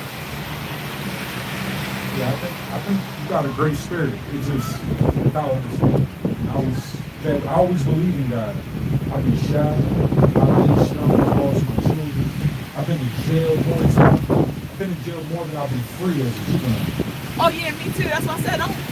Don't look at somebody and like I've been through some stuff. I've been Always something. It was like I'm always in some shit. Can I ask you something? And I don't want to be offended, and I don't want you to take it offended. Have you ever had like suicidal thoughts? Yes. There's times I was driving my car and I just want to ride forward. And whatever, I just want to just let go of the steering wheel. And there's more times that I wanted to hurt someone else than hurting myself. Oh, there go my bus. I'm not gonna make it. Ah. trying to think what's close to here where I could go in and wait. There's a pizza store there. It is. I'm thinking if I can get on the train. See, this bus to take me straight to my destination. You got time. So I'm going to be patient. You do got time. Yeah, I might go into that pizza store and I can get me something to eat while I wait. But yeah, sister. We love you. And we want to be out here if we didn't know. If we didn't give this a try and we seen it work. And this changed our lives and we live in a stress-free life. I know everything is of God and I know that He got a better plan. So I gotta just trust in that process. Yeah, man. I'm not one thing I can say about me, I'm a good person, but I'm not very patient. It's hard to be patient when you're struggling. But regardless, you gotta learn to be patient because it's not gonna work. Yeah. Like wanting it and forcing it is there's gonna be some steps missing and it's not gonna be complete because we're forcing it. How did you become a better reader? Just you're not ashamed. Have you been ashamed of it before? Huh? But what nationality is he? He's a so-called third. Yes. So, but you see how it's different. And I'm not saying Hispanics or Puerto Ricans don't have it harder, but it's more prevalent to not read very good and be Hispanic or Latino or anything. But when you're black, it's 10 times harder. You know why? Because it comes off of, I don't think that I'm unintelligent because I don't read. It's just not something I'm very good at. I was ashamed my whole life and embarrassed because I couldn't. And now that I have kids, I was even 10 times more embarrassed. Because black people are probably one of the top race that I feel like we clown people for not knowing shit. And it's like, that is one of the most ignorant things. Instead of teaching each other. Instead of teaching or having a patience of understanding. Because if I look at somebody and I know that that person can't read, the first thing I'm going to think, maybe they wasn't taught how to read. Or maybe they went through something traumatic where they didn't have an opportunity to read. I would never laugh at somebody for not knowing something. I think that's a sign of ignorance. And I think Philadelphia is a very ignorant city and people are very ignorant when it comes to things. Life is a learning experience. So if I don't know something, you won't laugh at me because I don't know it. It hurts though, because it's like, it's like you always gotta defend yourself. Like when people find out I don't read well, they laugh because they're like, damn, you're 33 years old, you're an adult, why you don't read? And I just be like, there's a lot of things why people don't know how to do things. And I just look at the systematic, how it's set up for us. Most people, we're growing up in the hood, you got fucked up conditions, fucked up parents, fucked up education system. So it's a reason why a person can't read. School system really wasn't meant for us. And the shit they teach us in school, a lot of it don't have anything to do with real life situations. It don't have anything with critical thinking. It don't teach us about a lot of things. And it's unfortunate. I mean, I know I want my kids to be able to read. My daughter told me she's going to become, she said when she get older, she wants to become a teacher so she can teach me how to read. And I told her, I said, don't ever stop doing something just because somebody tells you that you can't do it. Because my family used to call me dumb, stupid. And that shit carried on for a long time. I tried to go to college. It wasn't for me.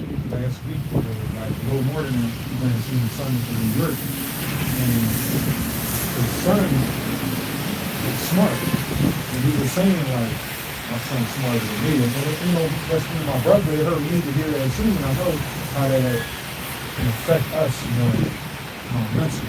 But look at it. By sowing and lying,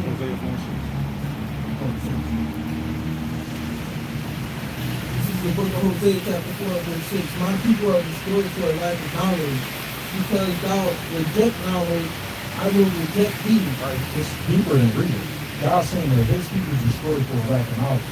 Not only do we lack in the education that other nationalities, you know, have the privilege of having. Correct. But we don't even know who we are. Like you said, black, African American. Yeah. You know, even if you said African, like the 64 countries in the continent of Africa, so where in Africa are you know, originated from? And we don't even know who we are, what language that we have. Correct. I mean, our last names, the last name of the slave master, whether you got a British last name, it's from an English person. I have a Spanish last name. Yeah. You know, Brazilians, Jamaicans, and Haitians, and They have French Well, what is last your names. advice for me?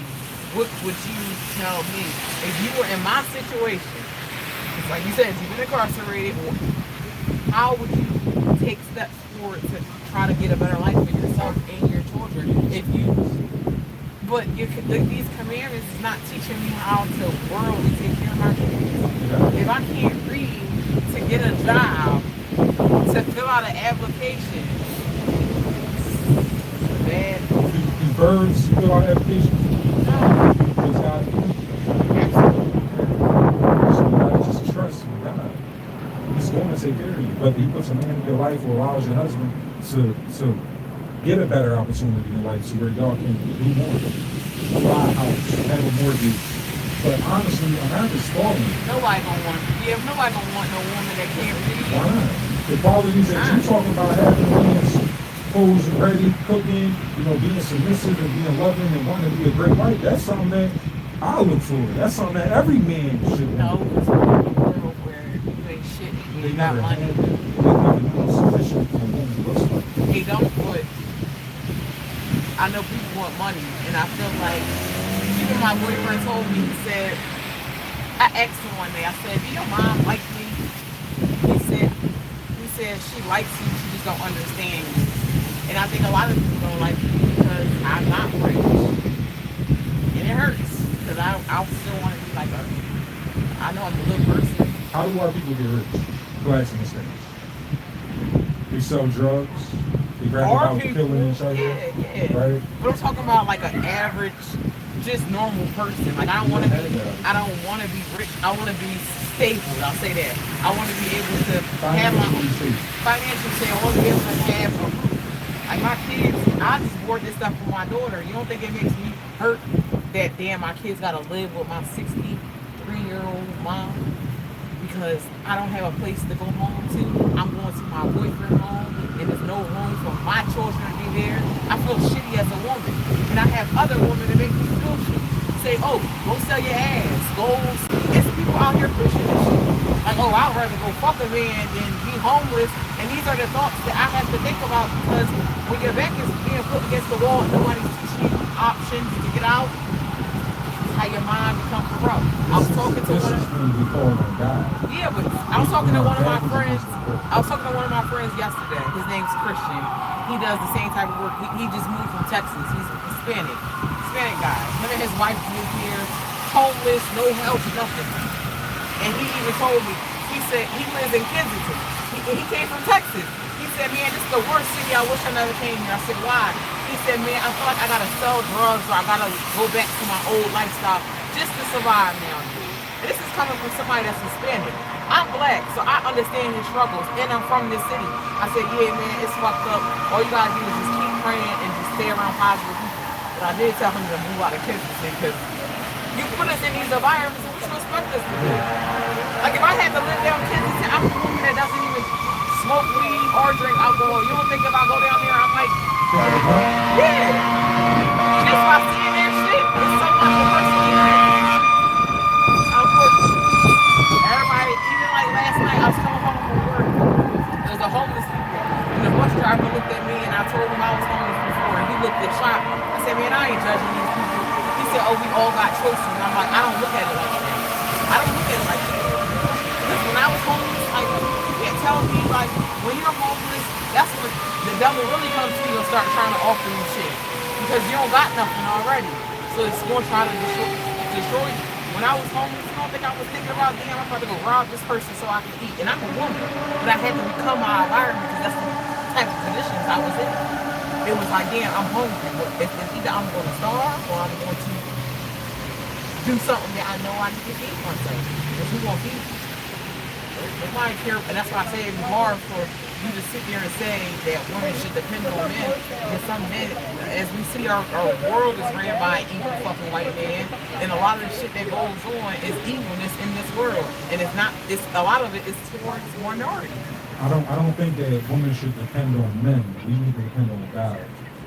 But we need a man that fears God and follows him and depends on him so that we can be protected. you never heard what is the saying, like something in sheep clothing?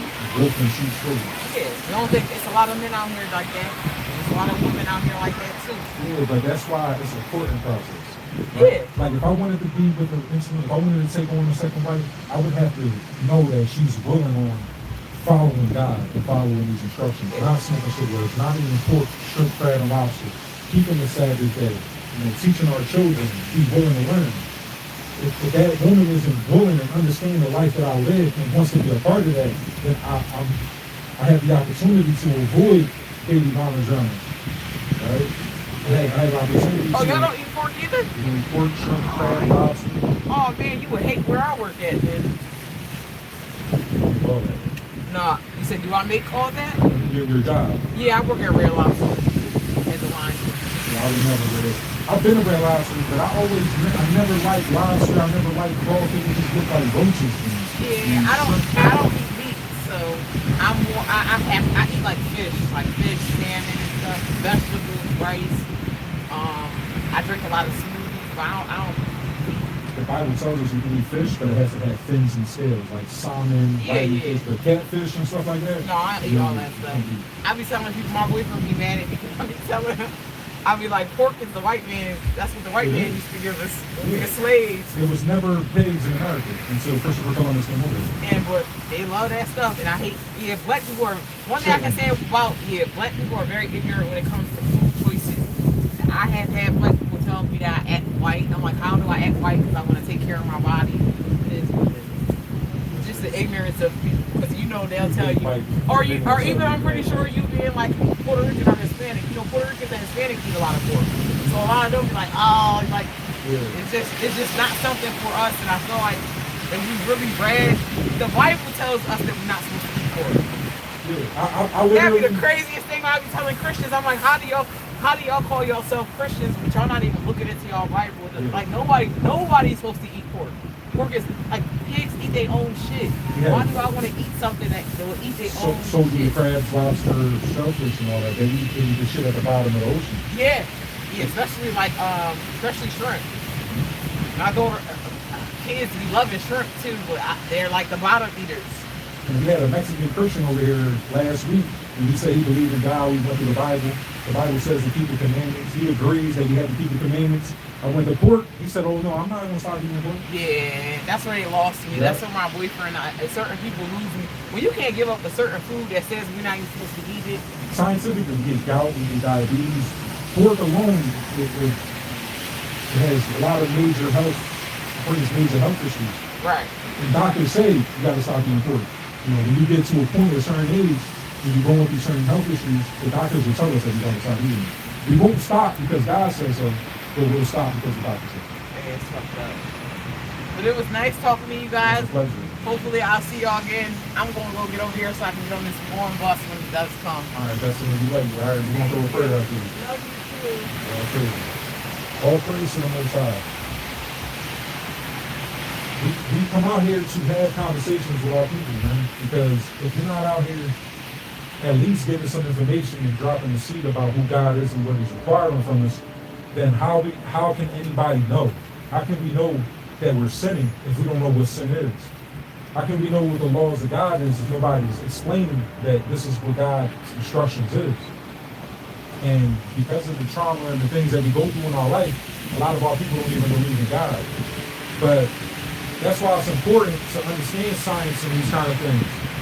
Because when we look at creation, like I was trying to explain to the sister, when we look at the fine-tuning of atoms and DNA and cosmology, the way the sun comes up at a certain time and goes down at a certain time, the way that the moon is always in the stages. The way the moon is always on the stages, on schedule, on time, the way that they do, there has to be an intelligent designer. Somebody who designed this for a purpose.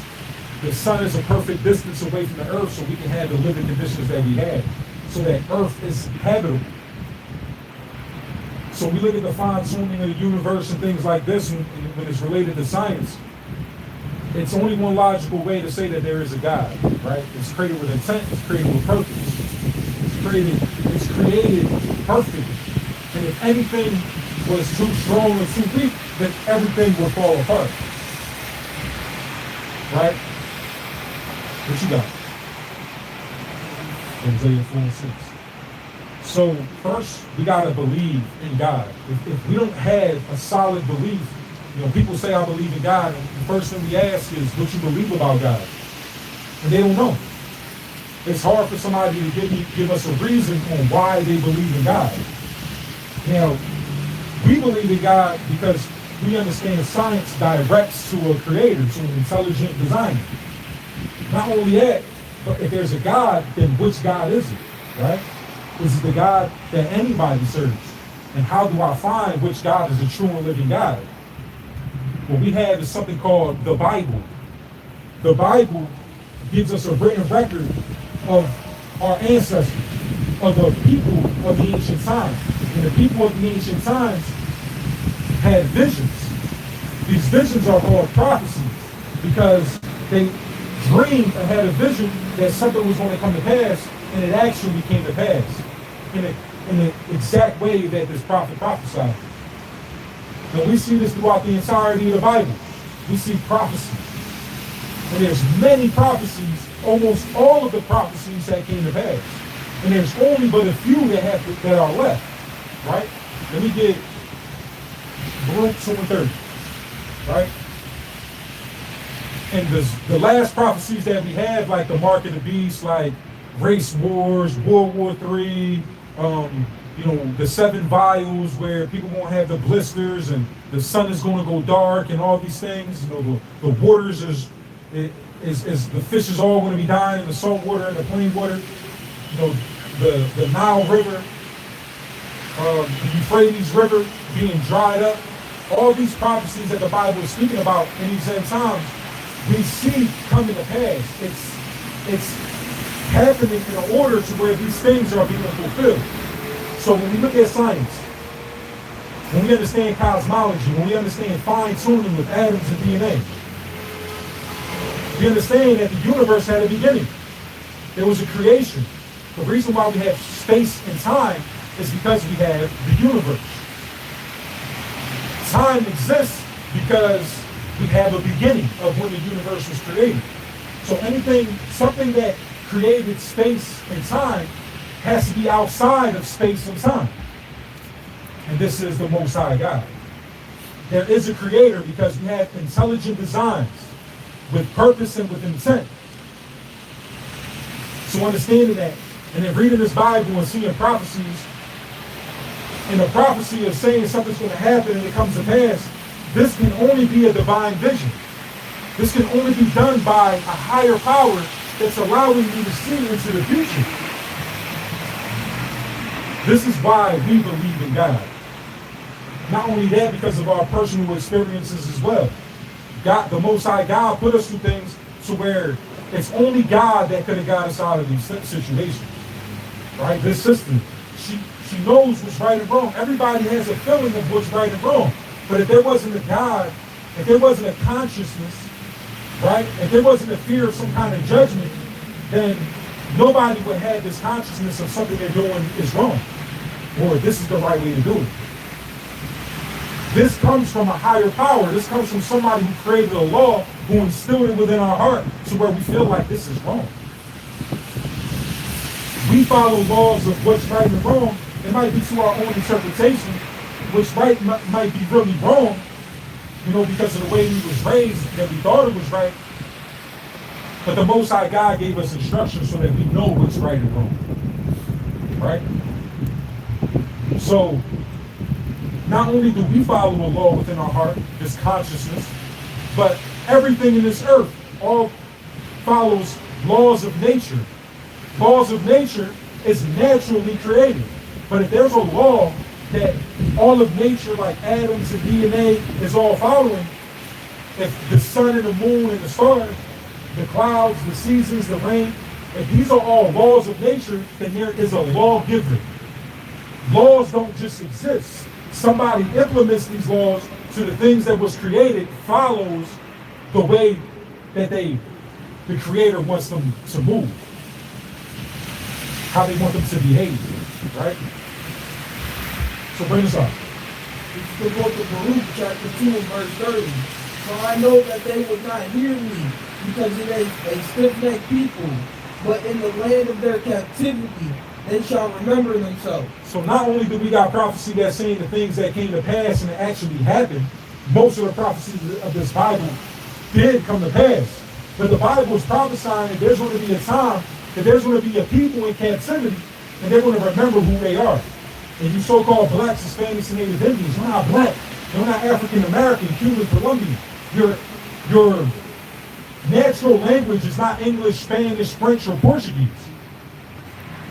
Your identity has been stolen, your land, your customs and traditions and language. All these things were taken from you in the land of your captivity because you was a captive. And the Bible is prophesying in the land of this captivity, God's people will remember who they are. I can ask these European Caucasians where they came from, and they could tell me that their family comes from Germany, from Ireland, from France, right, from the United Kingdom. But if you ask a black woman or a black man where they come from, they're going to tell you Philly or New York or somewhere in the United States, and you never originated here. Your people was brought here. So God is letting us know that God's people in the land of their captivity are going to remember who they are. And this is prophecy happening.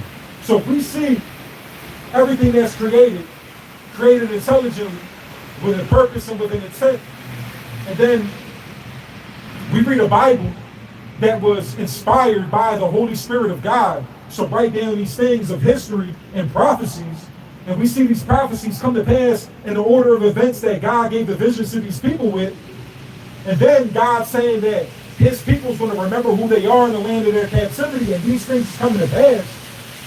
This is all proof. This is proof that God is real and God is living. And what we want our people to do is start to get to know who God is. He said, my people are destroyed for a lack of knowledge. Because thou hast rejected knowledge, I will also reject thee.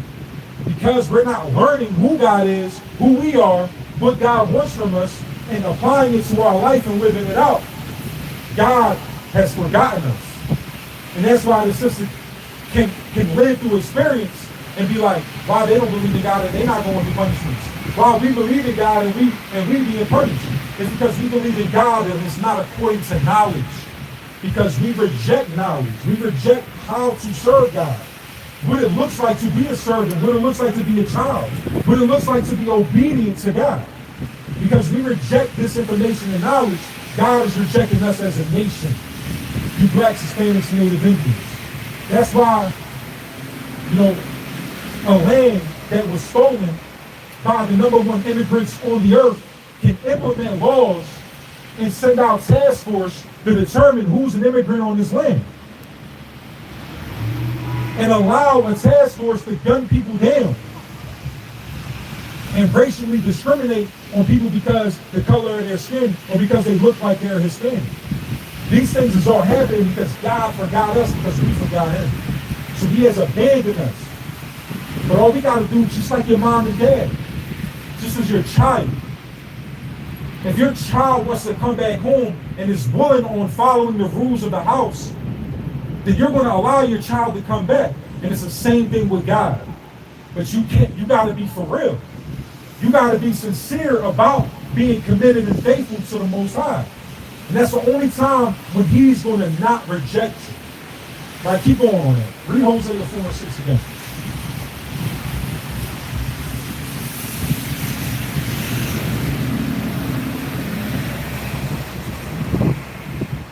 This is the book of Hosea, chapter 4, verse 6. My people are destroyed for a lack of knowledge. Right, God's people, whoever they are, is destroyed for a lack of knowledge. They don't know who they are. They don't know their native language. They don't know their original land. They don't know their original names. God's people is destroyed for a lack of knowledge of self. And if we don't know who we are, then we can't know if we don't know where we came from, we don't know who we are. And if we don't know where we came from, we don't know where we at. We're in the land of our captivity. And if we don't know where we at, we don't know where we're going. Because if this is the land of our captivity, what benefit is it for this nation to take us out of captivity? But we don't see that happening. What we see is law enforcement running down on the black and Hispanic community and arresting them by racial discrimination. Right? Read that again. My people are destroyed for a lack of knowledge. Because thou hast rejected knowledge, I will also reject thee. Like God will fight for us. God will fight for us, and he'll fight ahead of us and destroy our enemies before we reach them.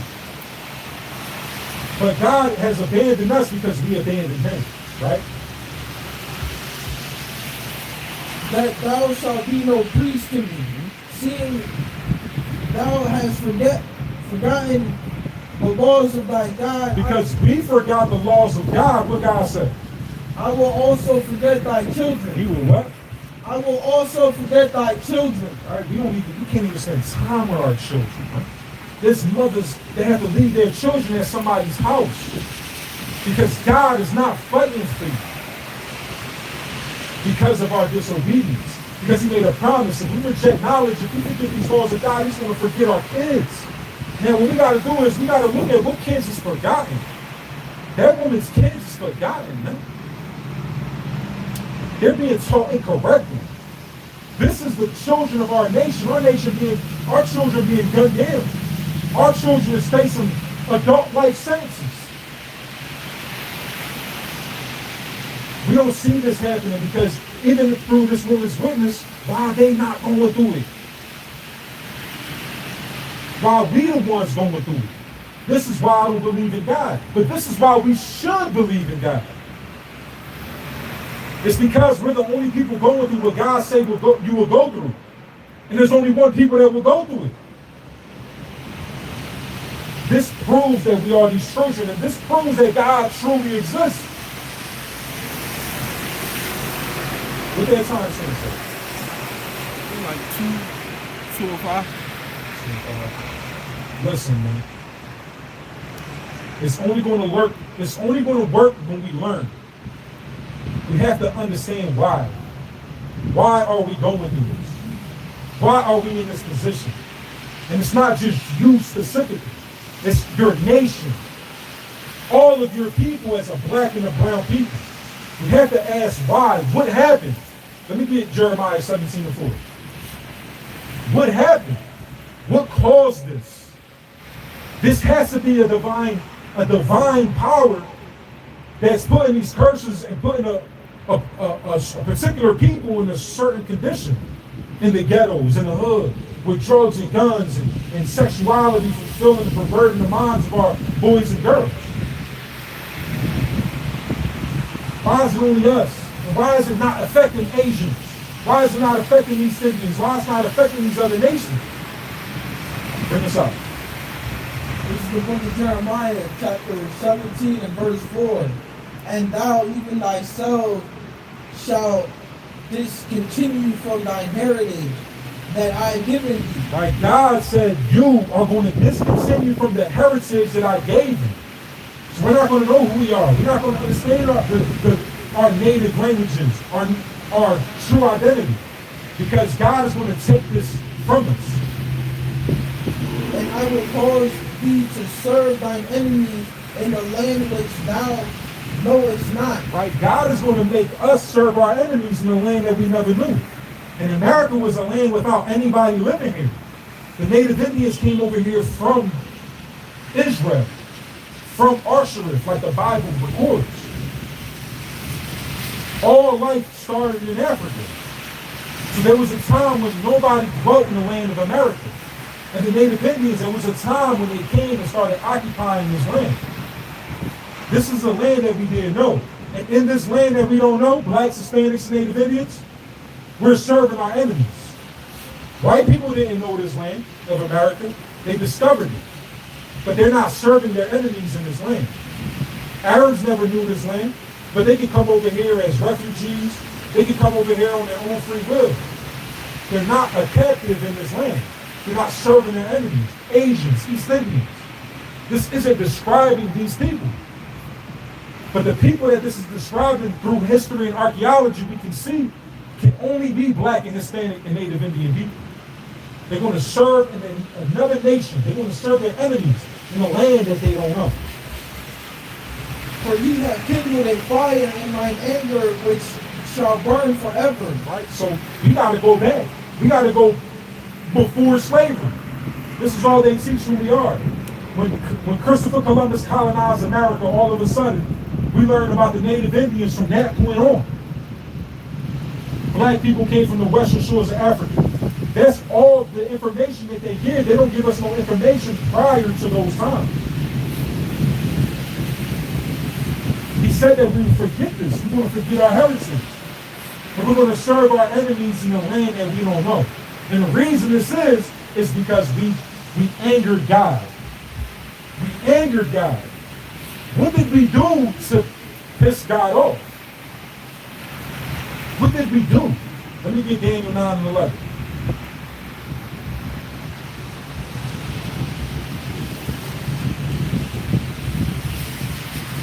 The book of Daniel chapter 9 and verse 11. Yes, all Israel has transgressed my law. Right? All of Israel, all the children of Israel, blacks, Hispanics, and Native Indians, we have transgressed God's law, and this is what angered him.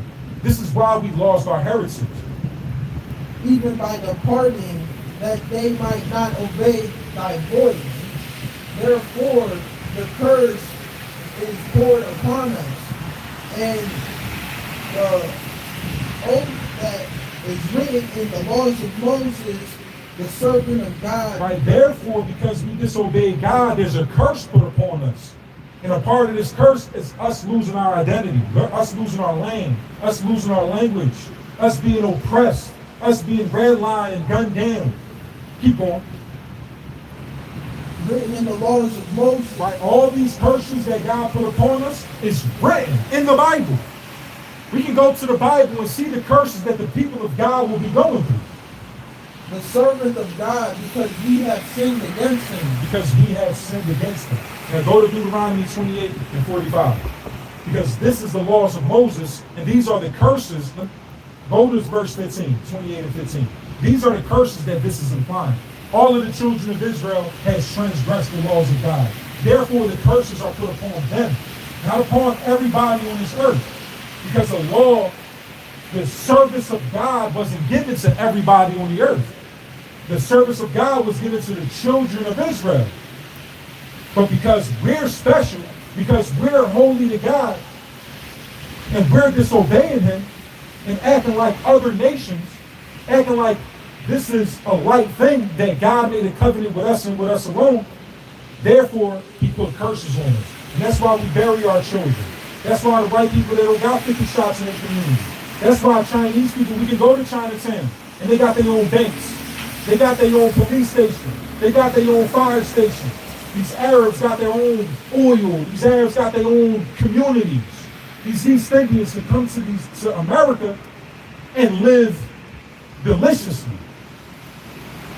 But blacks, Hispanics, and Native Indians, we built America. And we live in an oppressed state. Right? Keep bringing up.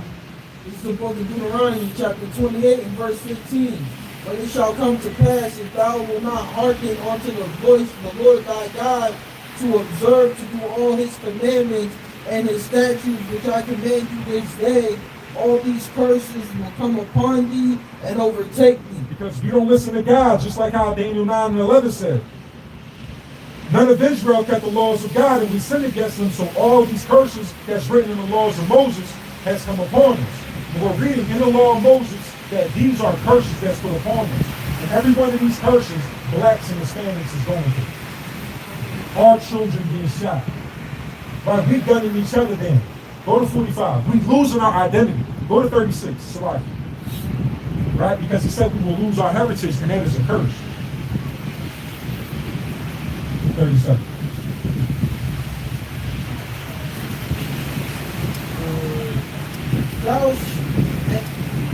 The book of Deuteronomy, chapter 28 and verse 37. And thou shalt become as a astonishment and proverb and a byword among all nations, which whether the Lord shall lead thee. All right, we're going to become a proverb and a byword amongst these nations. Puerto Rican, Cuban, Colombian, Black, African American. All these are proverbs and bywords terms and identities that was put upon us. This is a curse that God promised would happen to his people for their disobedience. Go to verse 45. Right? It said that we're going to serve a nation in the land of we're going to serve our enemies in a land which we know is not. Right? Watch this. It's the book of Deuteronomy chapter 28 and verse 45. Moreover, all these curses shall come upon thee and shall pursue thee and overtake thee till thou be destroyed. Right? Because we broke the laws of Moses, because we broke the commandments of God, God has put these curses on all of the children of Israel. Because thou hearkenest not unto the voice of the Lord thy God. See this pattern? It's a pattern. Because we don't listen to God, we get punished, we get cursed. To keep his commandments, the voice thy God, to keep his commandments and his statutes which he commanded thee, and thou shalt be upon thee for a sign and a wonder, and upon thy seed forever. Right? These curses are going to be upon us and our children forever because of our disobedience. I wouldn't know that this is 15th and JFK if there wasn't a sign there. I wouldn't know that this is Love Park if there wasn't a love sign there. If there wasn't no curses to be a sign on a particular group of people, then we'll all just be people. But these curses is what identifies who the children of Israel is, just like how that love sign identifies that this is Love Park. These street signs identify this intersection being 15th and JFK. These signs are going to be on a particular group of people who's breaking the laws of God, and God's putting curses upon them for it. Right now, what's one of these curses?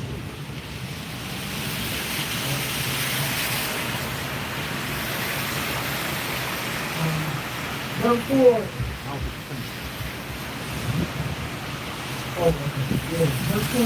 verse 27. Right, there's going to be curses on us. Right, why? Because thou servest not the Lord thy God with joyfulness and with gladness of heart for the abundance of all things. Therefore thou shalt serve thine enemy. Right, blacks and Hispanics now have to serve our enemies because we're the children of Israel. We lost our heritage, we lost our identity, we're a proverb and a byword. And we're serving our enemies in a land that we don't know. This is a curse, and this is a promise that's going to happen to God's people. So not only do we have everything that's made intelligently, everything on schedule, everything with a purpose and intent, but we got prophecy of things coming to pass, things, world ruling powers that come into world power, and the people coming back in the land of their captivity remember who they are because they don't know who they are because of the curses due to their disobedience. Right? This is happening to somebody. They're serving their enemies because of disobeying God's laws. Somebody's serving their enemies. And it's not Chinese people. It's not Arab people. It's not East Indian people. It's not white people. It's black, Hispanic, and Native Indian people. Right? Keep going. Therefore thou shalt serve thine enemies, which the Lord has sent against thee, in hunger. Right, we're going to serve our enemies in hunger for food, in thirst, and for water, and in nakedness, for clothing, and the one of all things. right, for housing, for education, permission to drive, permission to hunt, permission to fish. We're going to have to go to our enemies for permission to do these things. And what do these enemies do? And he shall put a yoke of iron upon thy neck. These enemies put a yoke of iron upon God's people's neck. Until he has destroyed thee. And they're continuing to destroy us. Right? This identifies who God's people is, who the people of this Bible is. This Bible is a history book. It's not a religion. It's a history of black, Hispanic, and Native Indian people. And why we're in America, why we're going through the things that we're going through, and why the world is where it is today. The condition, the events, the world events. All these things is written. The fine-tuning of atoms, DNA, cosmology, the way the sun goes down and comes up and creates days. How the moon's lunar phases is the most accurate tracking of time than any other man-made way of keeping time. things are perfect and these things are precise. So it proves that there's a God. And this Bible, prophecy, proves that the God of the Bible is the true and living God. And these prophecies, history and archaeology, prove that blacks, Hispanics, and Native Indians are the people of God that this Bible is talking about. Right? Keep on. Verse 49, the Lord shall bring a nation against thee from far. Right? God is going to bring a nation against thee from far. Like the Spaniards, like the British, like the French, like the Portuguese. These nations came from far. From the ends of the earth, as swift as the eagle flieth. Now, we all the way in America in the fourth part of the world, and these nations came all the way from across the Atlantic Ocean. Just like God said it would happen. A nation whose tongue thou shalt not understand. And we didn't understand Spanish, we didn't understand English, we didn't understand French and Portuguese. And we're speaking these languages today as if they're our native languages. We're calling ourselves the last names. Our last names are the names of slave masters, and we're giving our families these names. We're the Rivera family. And we're proud. We're Puerto Rican. These are proverbs and bywords, and we lost our identity, and we should be ashamed for the sins that we cause against the Most High. And we should be ashamed that it's taken us so long to figure this out, so that we can actually get our nation back on track. Right? Verse 50, a nation of fierce countenance, which shall not regard the people of old, nor show favor to the young. Right? And this is what happened, man. They're gunning our children down. They're putting guns and drugs in our community and influencing our children. And the real nigga is somebody who sells drugs, who kills their own people, who spin the block, Mr. Steal Your Girl, right? Doing prison time, having scars on your face, having bodies under your belt. Right? This is what's being glorified in the black and Hispanic community. We don't understand the right way of living. Nobody is teaching us or being an example. But the Most High God has put brothers on these streets and gave these brothers wisdom and understanding. And gave these brothers the responsibility to come out here and teach the world who we are and who God is and what He's about to do. And destruction and death is coming to America. Fire is coming to America. Race wars, famine, a time that you've never seen. Your children will not be safe. Your mothers, your grandmothers, your grandfathers, they are not going to be safe for the things that's coming to America.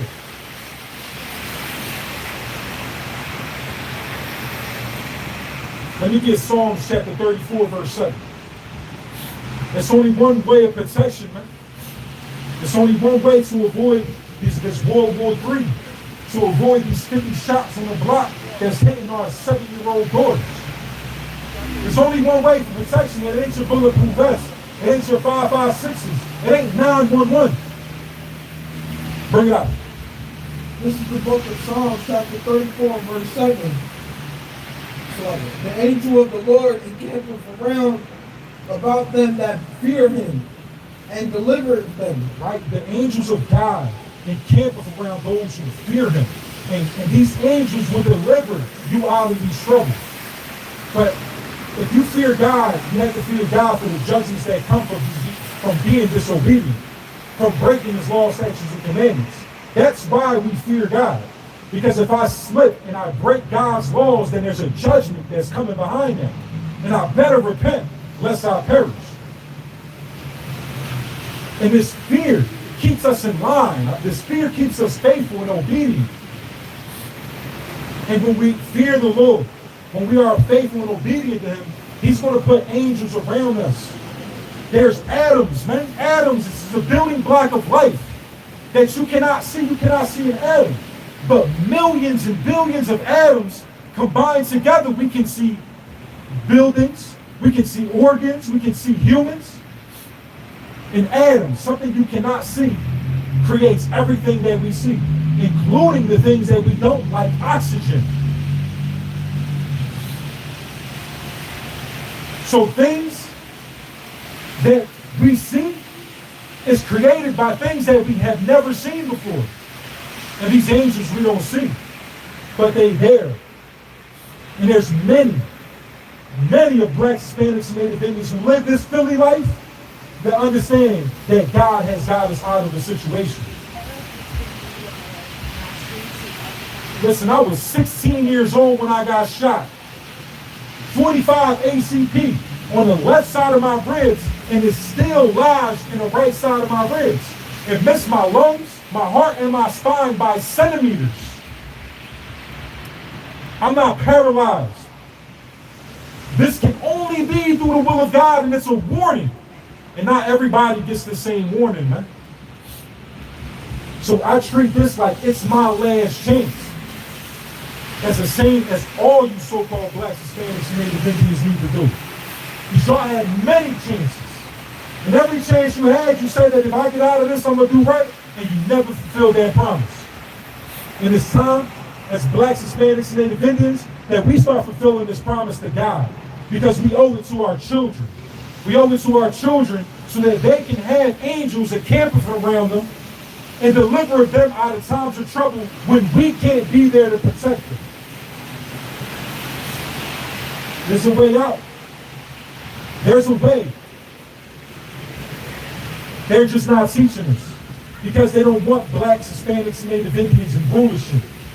They don't want a kingdom taken by us to thrive on this earth with the protection of God. So this world ain't going to teach us. But the Most High made sure that this Bible will be preserved until the end times so that we have a way of correction, so that we have a way of getting to know God and showing people who God is. God has made sure this Bible has been preserved to these end days. No other book has been able to do that. No other book contains prophecies. No other book is giving us an explanation of why everything was created the way that it was. God has all the answers. Before science said it, the Bible already said it. There is a living God. And the true and living God is the God of the Israelites. And the Israelites are so-called blacks, Hispanics, and Native Indians. And we are the chosen race.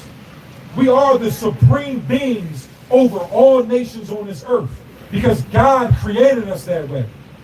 And the time is coming when the blacks, Hispanics, and Native Indians who turn to the Lord and who remain faithful to Him, we're going to have rulership over this earth. And everybody who denied it, everybody who rejected it, is going to be ashamed in that day.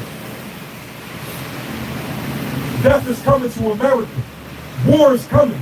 ICBM thermonuclear fire is coming to America. Let me get 2 Peter chapter 3, verse 10.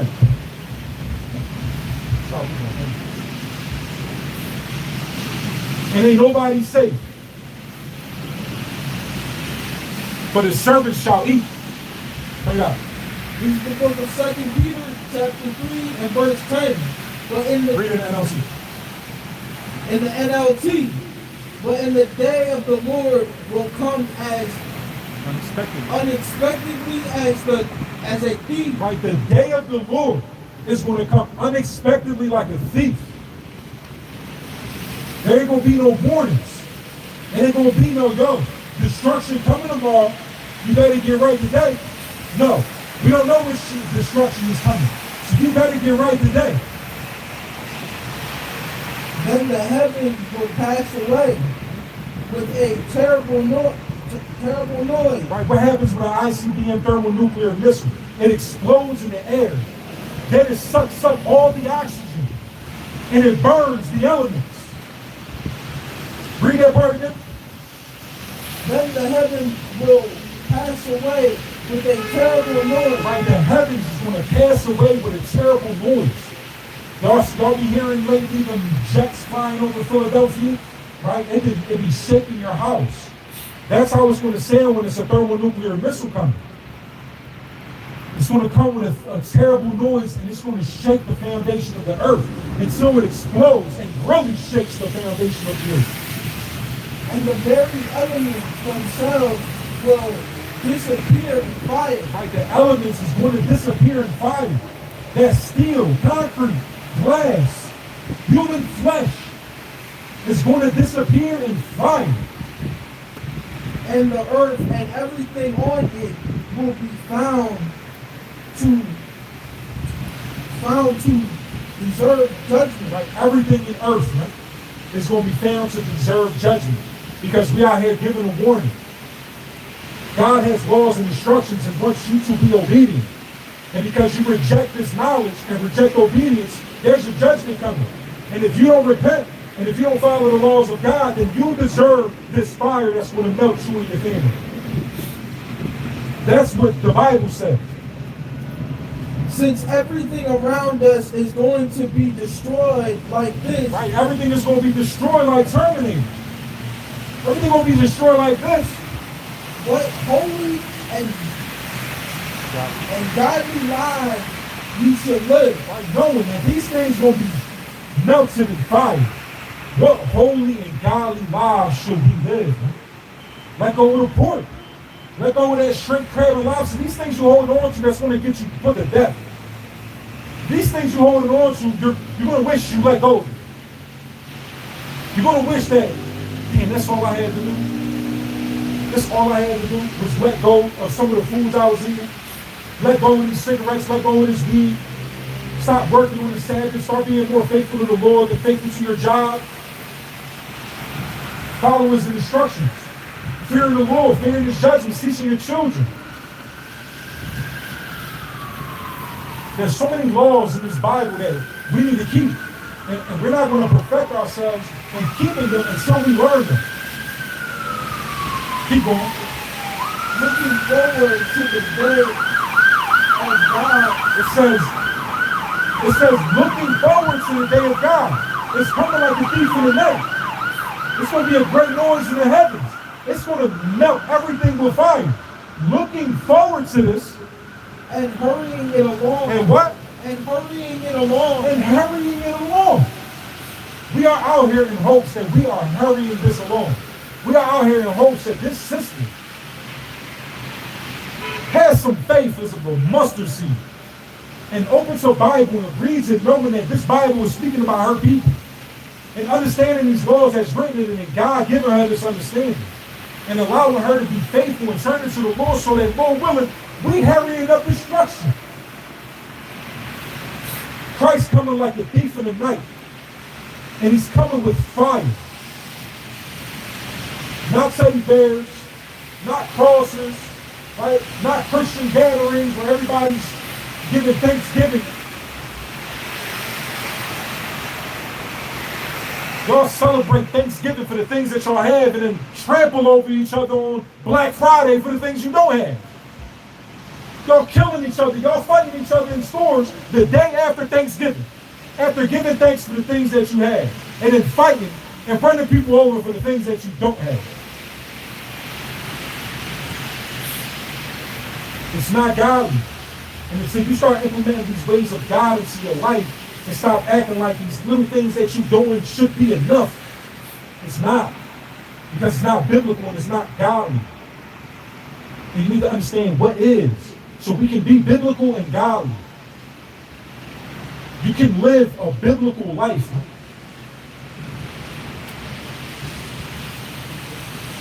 This life we live is biblical. This shit is apocalyptic. We hurrying up along destruction. Keep going.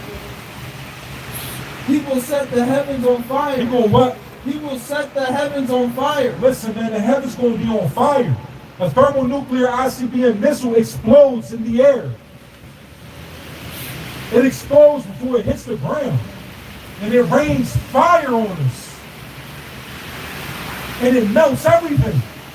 And it comes in a terrible noise from the heavens. Just like the Bible prophesied. Keep going. And the elements will melt away. And what? And the elements will melt away. Listen, if your car is melting, your baby's melting. If this building is going to melt, then your children are going to melt. Keep going. And the elements will melt away in the flames. But We are looking forward to the new heaven and the new earth he has promised, and a world full of God's righteousness. All right, we look forward to this new heaven and this new earth, man, where the children of Israel rule. So-called blacks, Hispanics, and Native Indians are God's chosen people. And there's a new heaven and a new earth coming. The kingdom is at hand. And you have an opportunity. You have an opportunity to change your life so that you can be a part of this kingdom. You have the same opportunity as us. And we are here to show you how to do it. We are here to show you what sin is. We are here to show you that it's breaking the laws of God. We are here to show you what the laws of God is and how easy it is and how capable we are coming from the same lifestyles as everyone else. Being homeless, being in the prisons, being in near-to-death experiences, losing our children. All these things, there's brothers on every one of these lines that experience that and even worse. There's brothers' experiences that make our experiences look like we need to stop, bitch.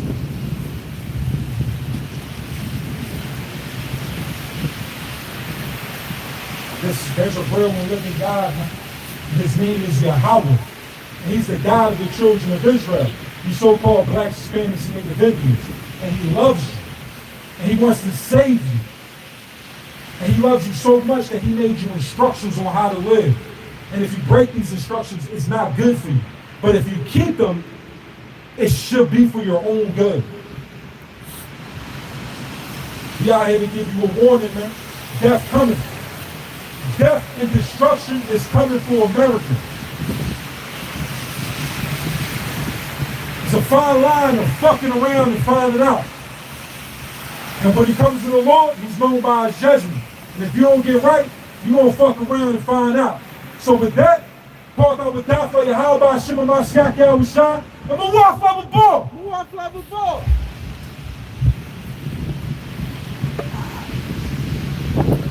My fingers,